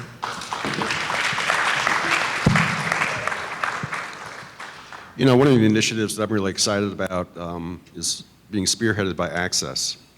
Access is coming to the table. They've initiated a program called TIP, Targeted Investment Program. Are any of you familiar with it? TIP? Well, what the TIP does is provide, everyone who comes out of prison and everyone who's under community supervision is enrolled in Access, because probably 90% of the people on our supervision they're eligible. But what TIP provides is, for us in community corrections, they will be actually embedded in our parole offices, one in Maricopa County and one in Tucson. And what they will be doing is that once they come out of prison, they'll be automatically enrolled in Access. We will then bring them to the TIP screener, who will then, and Shelley Curran just walked in the room, and she can probably hopefully talk more about it later. Hi, Shelley. But what they will do is that they will enroll these individuals in a local REBA and provide services to them, both mental health and health services, at the local community clinic. And Access will pay for it. Now, by Access paying for it, it takes away that barrier of having money to see a local doctor or a mental health clinic. They'll be providing case management services for them and routine follow-ups, not only for them, the individual, but also their families. And once you get people involved in health and mental health, that is good mental health and health services, hopefully people will benefit from that and eventually get out of the system because they're getting the help that they need. So this particular project for us starts next month. And we're really excited about having these professionals actually embedded in parole offices. Tucson Probation has actually a clinic, a whole clinic, embedded in their parole office there. Now think about that. A whole mental health clinic embedded in a parole office. So they come see their parole officer, we immediately walk them over, or the probation officer, they immediately walk them over to see their case manager for the health services. Pretty impressive, and the state should be proud of that. I think of two terms kind of summarize some of what they said, and it's soft handoff and continuity of care. And every time I hear those terms, I think of Noggle, because that's where I learned them. So, that's a key to really this whole thing, is making sure when someone's released from a system, whether it's jail or prison, that they have continued substance abuse treatment, which, by the way, I think it's 78% of the prison population has substance abuse issues, according to the department's monthly metrics. So that's one of the biggest needs that we see. The other thing I would just I have to bring up, because we just saw, Director Ryan just played these videos that the Department of Corrections just produced, and they're available on YouTube if you go to the Arizona Department of Corrections channel. And it actually shows you the centers that he just described and some of the efforts that are going on there as far as second chances. And there's also a Dress for Success video that talks about how a nonprofit in Phoenix is helping female inmates, get dressed, get ready for employment after release. So these are fantastic few minutes of your time, readily available on YouTube. And I'll put an endorsement in as well for those videos. And honestly, when I watched those videos, I reflected on a proposed building project we have in Cochise County and thoughts of renovating our probation services center at our court complex in Sierra Vista, and really what all the opportunities are when you integrate services in one facility, because ultimately we're dealing with populations of people with limited transportation capacity, which is compounded in rural Arizona, limited financial capacities. When they are released, there's oftentimes difficulty connecting with mental health providers. And I just really appreciated that kind of shift for the Department of Corrections and what I think is pretty bold leadership in setting forth an opportunity to turn parole supervision centers into resource centers. And it just is a really important and exciting step forward in our state. And I think it's something that we can really take to much higher levels as we continue to integrate services. We have just a handful of minutes left. I will open the floor to any comment from our panelists. One of the, and just as a final thought, if someone wants to make comment, several of you, when we talk about program development, one of the things that's often a hang-up is money. And very often, and I know some of the best programs that we've initiated in state have roots in grant funding, but I'm just wondering how, from any experience of panelists, jurisdictions have overcome any absence of funding in starting some programs and initiatives to make things happen even when you don't get the grant. Actually, that was one of the points I was going to make. Oftentimes, I've had long conversations with Bea about this, about how money is used, where it's used, and how it's best to be used on it. And one of Bea's points was always that a lot of times we do have the systems. We do have places for people. And it's about problem solving at the time and collaboration at the moment. And sometimes, and I think this might be helpful for some of our justice side of things to kind of poke at them a little bit, often our law enforcement responders, our first responders are in a hurry to handle this crisis so they can move to the next crisis, rather than just doing a very thorough job at the crisis that they're at that moment in time and doing that. And the Marine Corps had a saying when it had to do shooting, and it was slow is smooth and smooth is fast. And so a lot of times, by doing it correctly, taking a little more time on the front end, finding the best solution, we save a lot of time down the road. And for our health professionals, I'd like to push back a little bit on them too, that everybody has somebody they're representing and we all want to do the best. And it's very difficult to share information because some of our rules and regulations and stipulations say on information sharing, you say you can't share this information in this way, shape, or form. But it's to assist in finding creative solutions to be able to guide those people who are working with that individual to the best solution. Some part of your role is to guide justice, because I don't think that we can have very good public health without justice due to trauma in our communities. So we're going to have to find ways to work together, to collaborate better, to do community education campaigns, to make healthier families, to prevent trauma and prevent people from entering into the justice system through violence and trauma.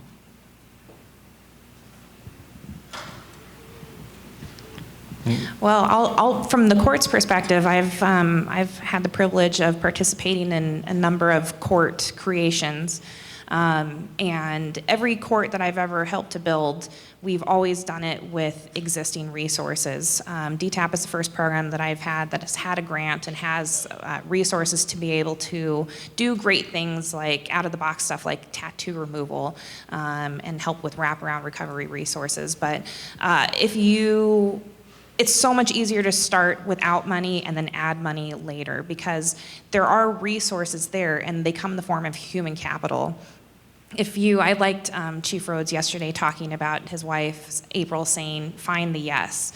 If you can find the people who are willing to commit things that are already being done, and we don't need to create something new. Sometimes we just need to be smarter about the stuff that we're already doing.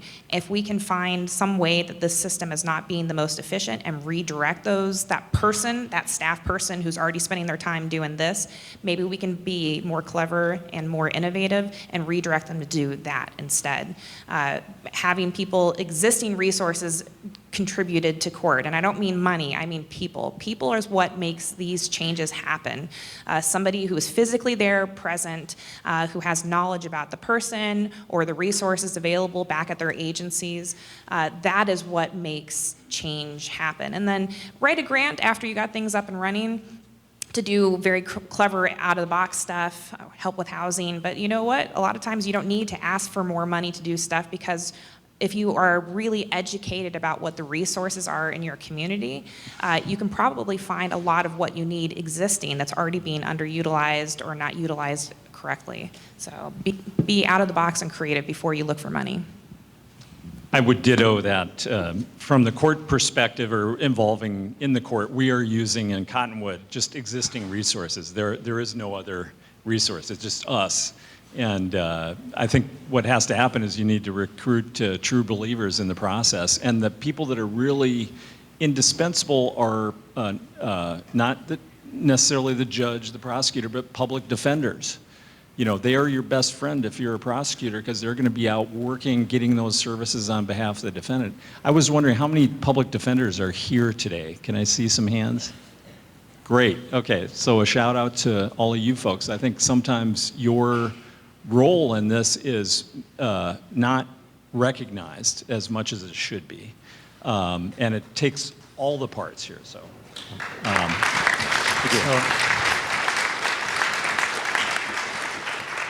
Thanks. I'm going to close this out with just one final observation on, and it's a dovetail to something Mick mentioned earlier when he was talking, that we are living in really the greatest information age, where through social media, we can share stories instantaneously.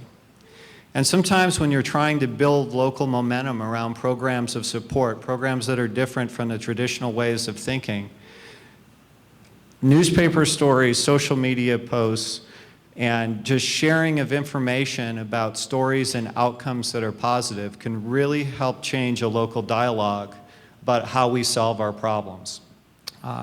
So I encourage you all to be prolific Googlers as you work to solve local problems. And with that, I will encourage you, if you ever get the chance and want some entertainment on a Sunday evening, just Google, what is it? I've got to check my notes. Well, no, there's that, but there you can have a whole lot more fun when you Google Michael Mitchell, and you're going to get 20,000 or so articles, and you'll narrow it down to Arizona, and you're going to nail it down to attorney, and you're still going to have articles that when you think about that person being on your panel, it sends shockwaves through you. But ultimately, you'll find wonderful information about Michael as a professional and about the other professionals that are here. So thank you for your time today. I hope you enjoy the rest of the conference.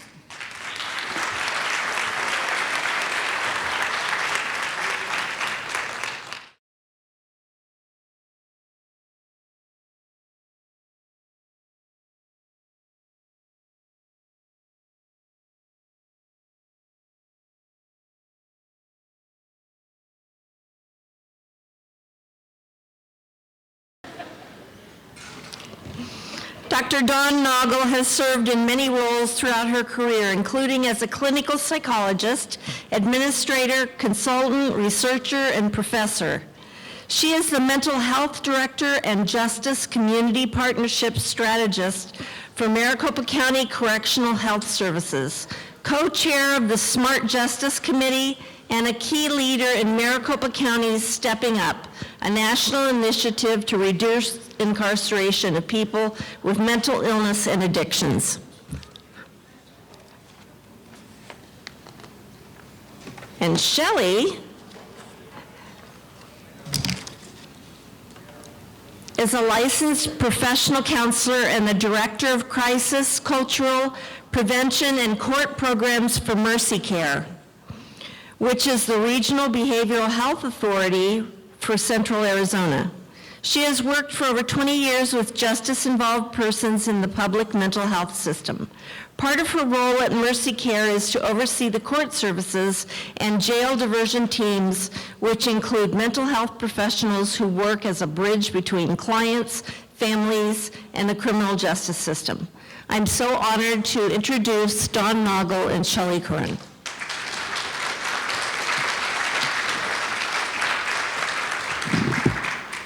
Thank you, Ray. That was very nice.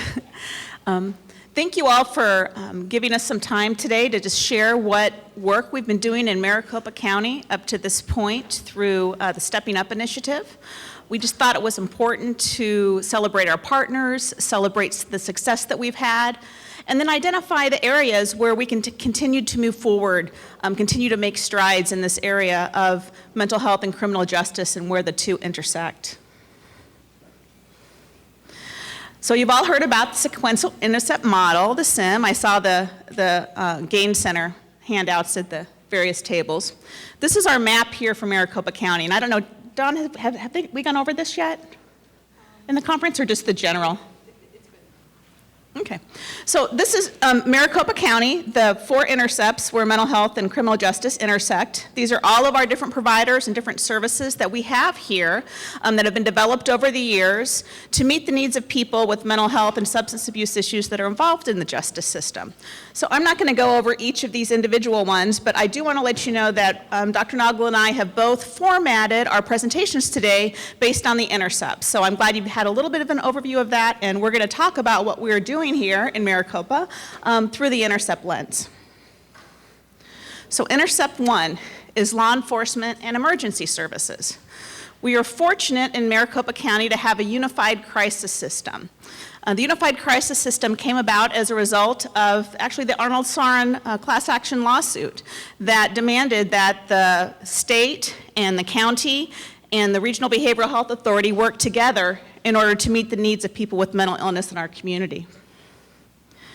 One of the things that we're very proud of here in Maricopa County, and I see a lot of our CIT partners here in the room today, is the crisis intervention team programs.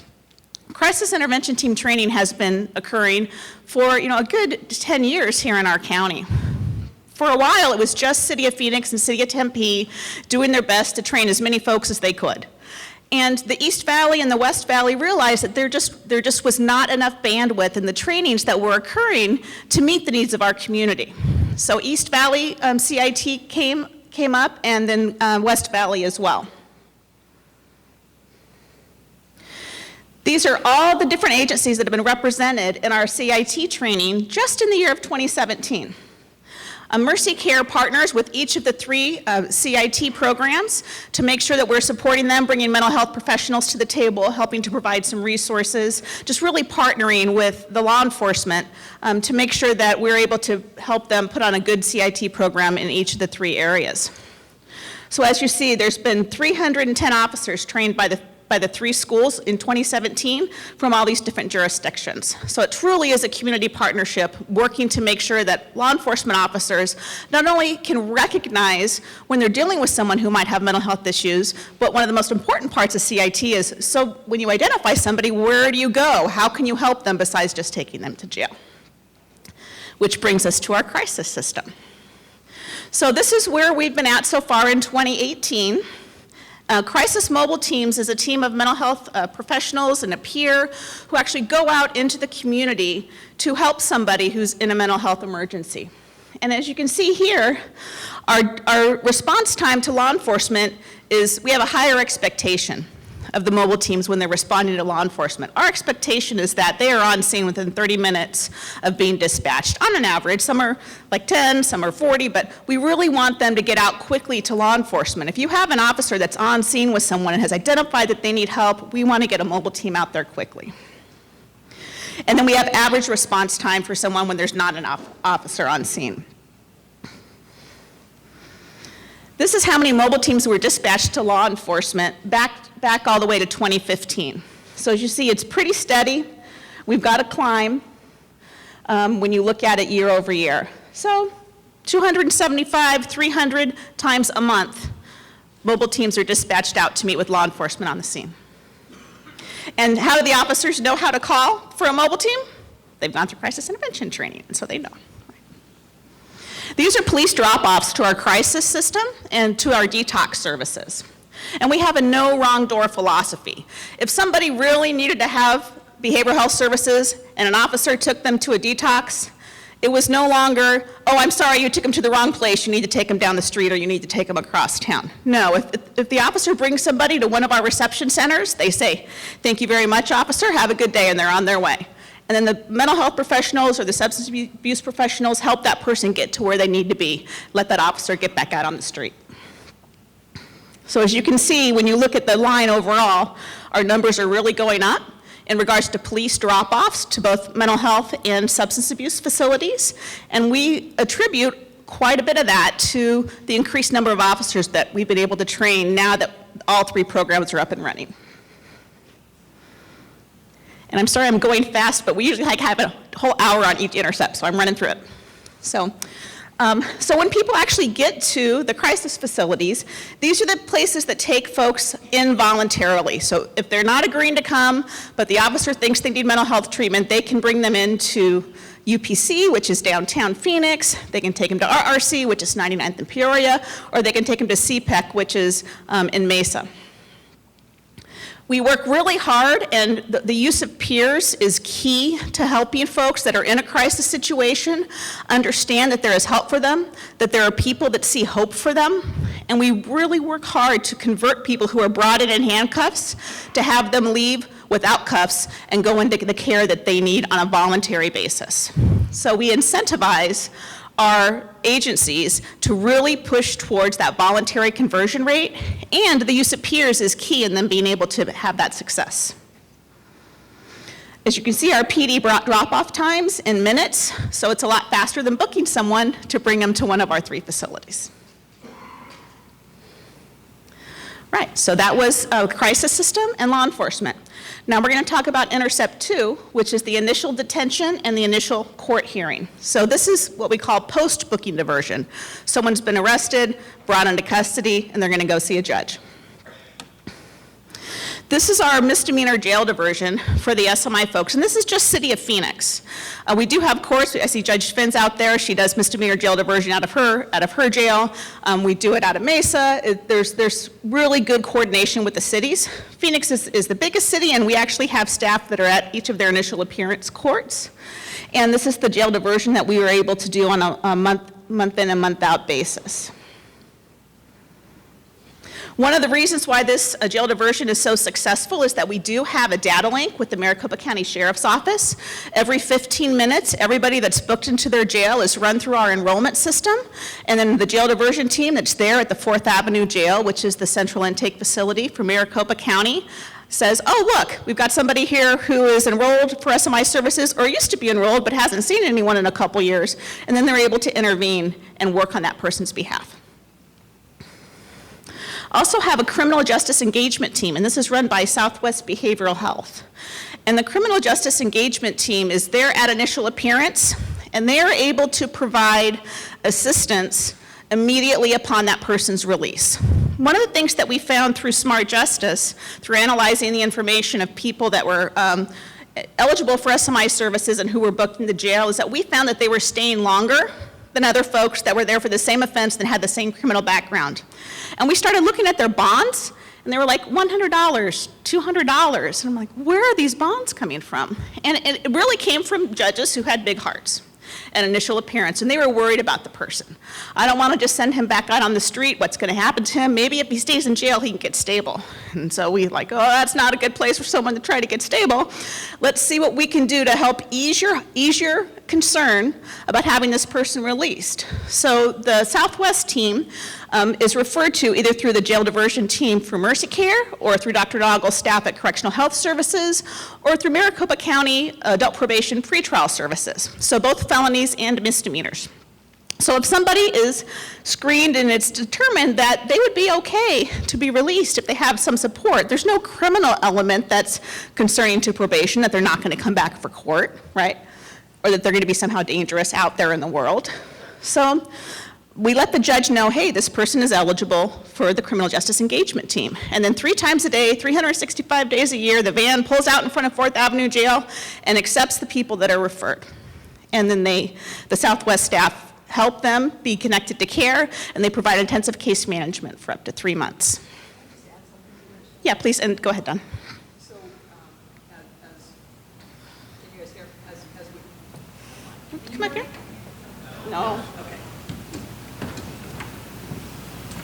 I'll make this really quick, but as Sheila Polk talked about and we've been talking about and Nastasia has encouraged, we really have to get baseline data to be able to see if we're having an impact.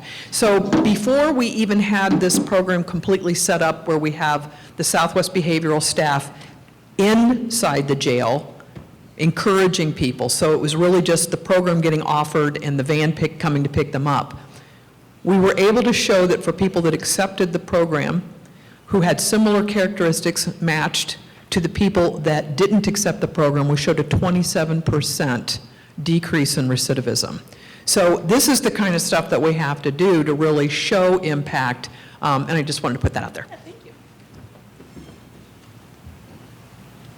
And one of the other things that we found looking at the information from Smart Justice was the #1 reason for someone that was enrolled for SMI services or that was eligible for SMI services to go into jail, you know what the #1 reason was?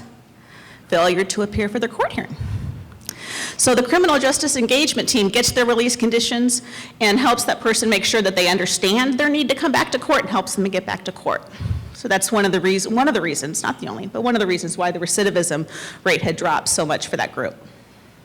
Data. So Intercept 3, jails and courts.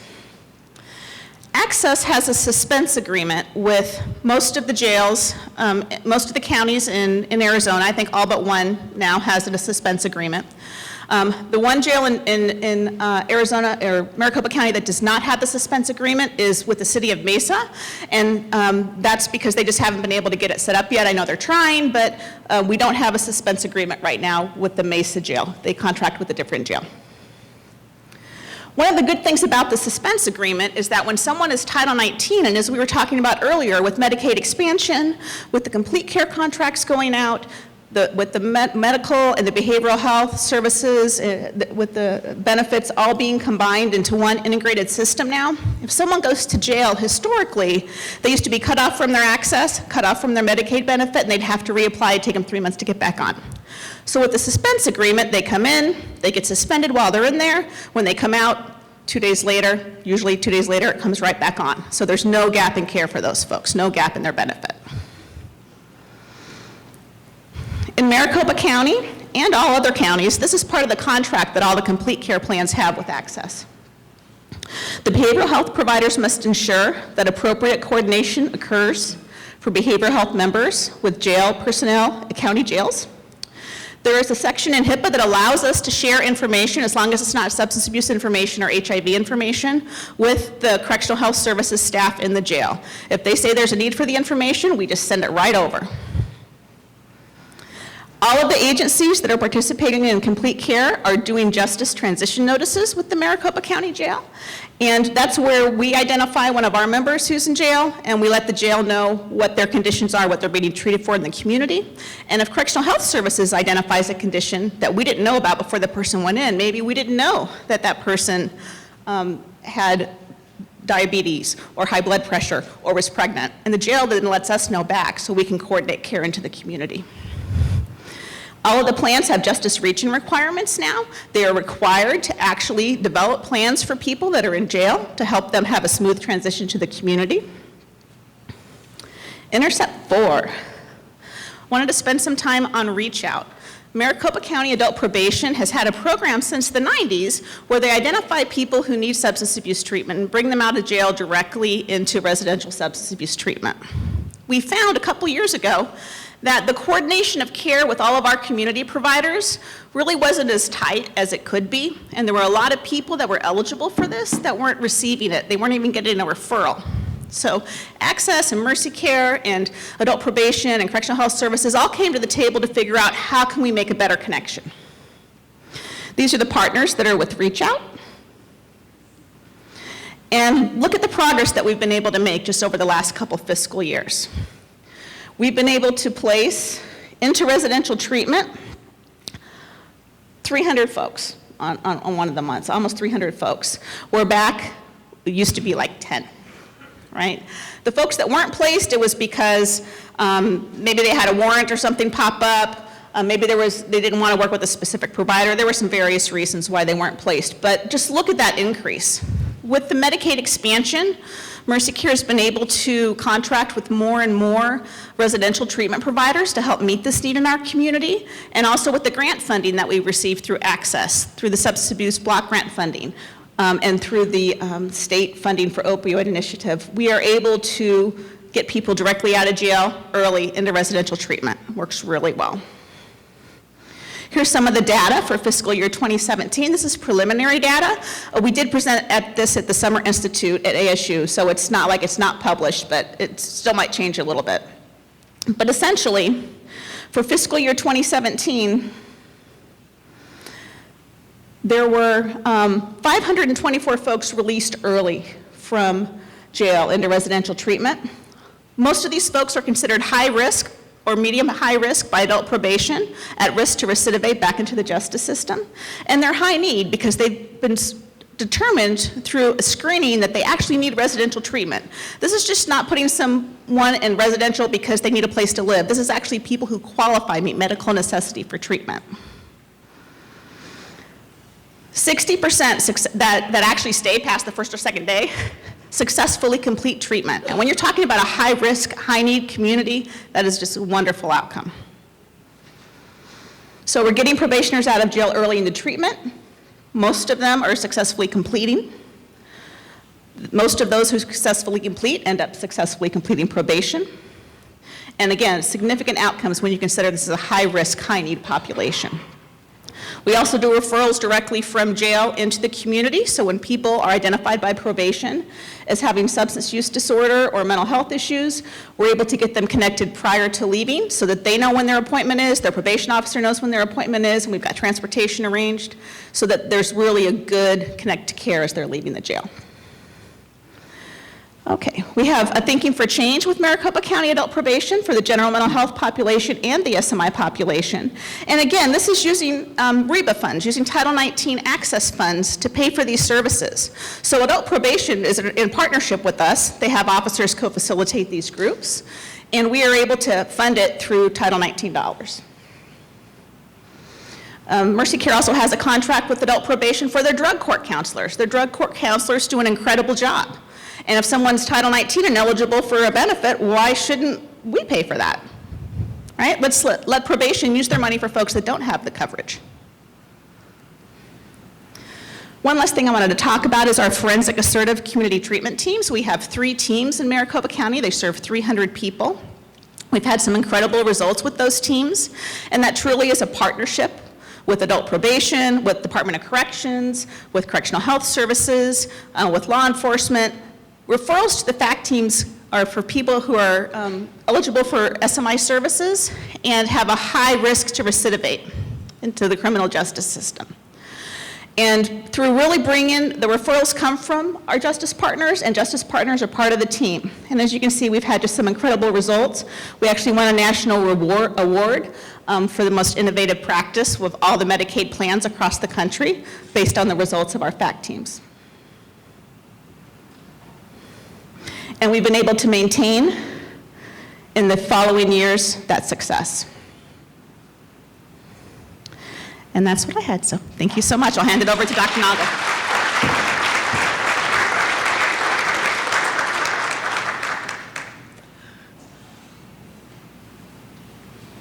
Whoop. Oh.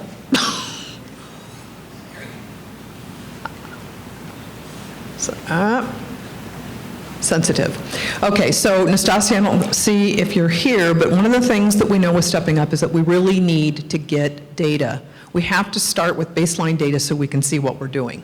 So this shows you, it shows you the size of what we're dealing with in Maricopa County, but it also shows you where we are in terms of overall bookings. So we have last year 98,110 people coming in. That's a lot of people to try to do release planning with. So what we really work on is also using evidence-based practices to really identify who is that high needs, high risk population. Now, Shelley mentioned briefly the health plans, and how many of you are aware of the reintegration of behavioral health, except for the seriously mentally ill, back to the health plans and the selection of the Arizona Complete Care plans? How many of you are aware of that?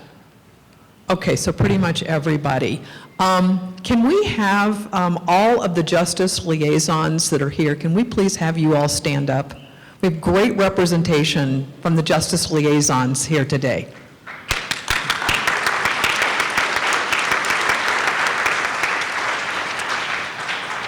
Now, why I have this slide up here, in a few minutes I'm going to show you the outcome data we have so far from having taken this smart justice and stepping up approach to the seriously mentally ill. We've showed really good outcomes because we've had concentrated, targeted interventions. When you think about this, this is revolutionary. We really have to thank Tom Betlock and our partners with Access, some of who are here. Who's here from Access? Please stand up. Kathy, of course. Okay. Because Access heard us when we said that justice-involved people need something different than the traditional seriously mentally ill designated person or traditional member of your health plan. Access heard us, and what they've done with these complete care plans is they created specific contract compliance requirements for all of the health plans regarding the justice involved. Now, if I were a health plan and I had additional requirements because somebody was over here complaining about a certain population, I might not be happy about that. But let me tell you, these justice liaison specialists, they are our people. They are all over this. They are looking at each of these requirements and saying, what can we do? And they're working together. Now, when you think about this, because of that requirement to reach in on chronic conditions, and because as a jail correctional health service, we can let these plans know about health conditions they may not have known. And that's what Mary always says from United Health. You guys know stuff we don't know because people have not been using their health insurance, right? Medicaid expansion is fairly new. So look at these numbers. What this means now is that we have an opportunity to target an even broader population. Oh, it's time. Okay, I'm going to have to quit. So I'll be able to send you out slides, but what this means is that we're going to be reaching a much greater number of people than we have. I want to tell you that I won't be able to show you the outcomes, but what I can show you is that through targeted interventions, we have been able to reduce recidivism by as much as 10 to 20% for the higher risk, seriously mentally ill. We'll send all of these things out to you. But this is what I want to tell you. While 5% of our bookings are seriously mentally ill, does that mean we're better because we know that a number of jails have a higher number? It doesn't. It means what all of you have been saying. Maricopa County, we're a denser county, and we've had the resources. We've had this integrated crisis service system, so we should be better. But the truth is, if you think about where we've all come from for the last 3 years, Mary Lou has made it very clear that this coalition, this group, was never going to just be about Maricopa County or Maricopa County and Pima County. It was going to be about us as a state, and as a state, how we're stepping forward. Think about the panels that you've heard, for those of you that have been here any of these other years. The work that is going on in this state is amazing. I hear somebody like Kate get up here and say, we're gonna plug in the holes across these intercepts. The work that Yavapai is doing, we really all need to get behind that, because if they succeed, and if they've got 9 release planners, I want to take Mary's team, we have 2 release planners for our population. If they succeed, they prove the concept. If we get it done at the level of the jail, then people don't end up, very few people end up in prison. We know that about our population. So again, the incredible work that you all are doing here, we keep moving forward together because we learn from each other. So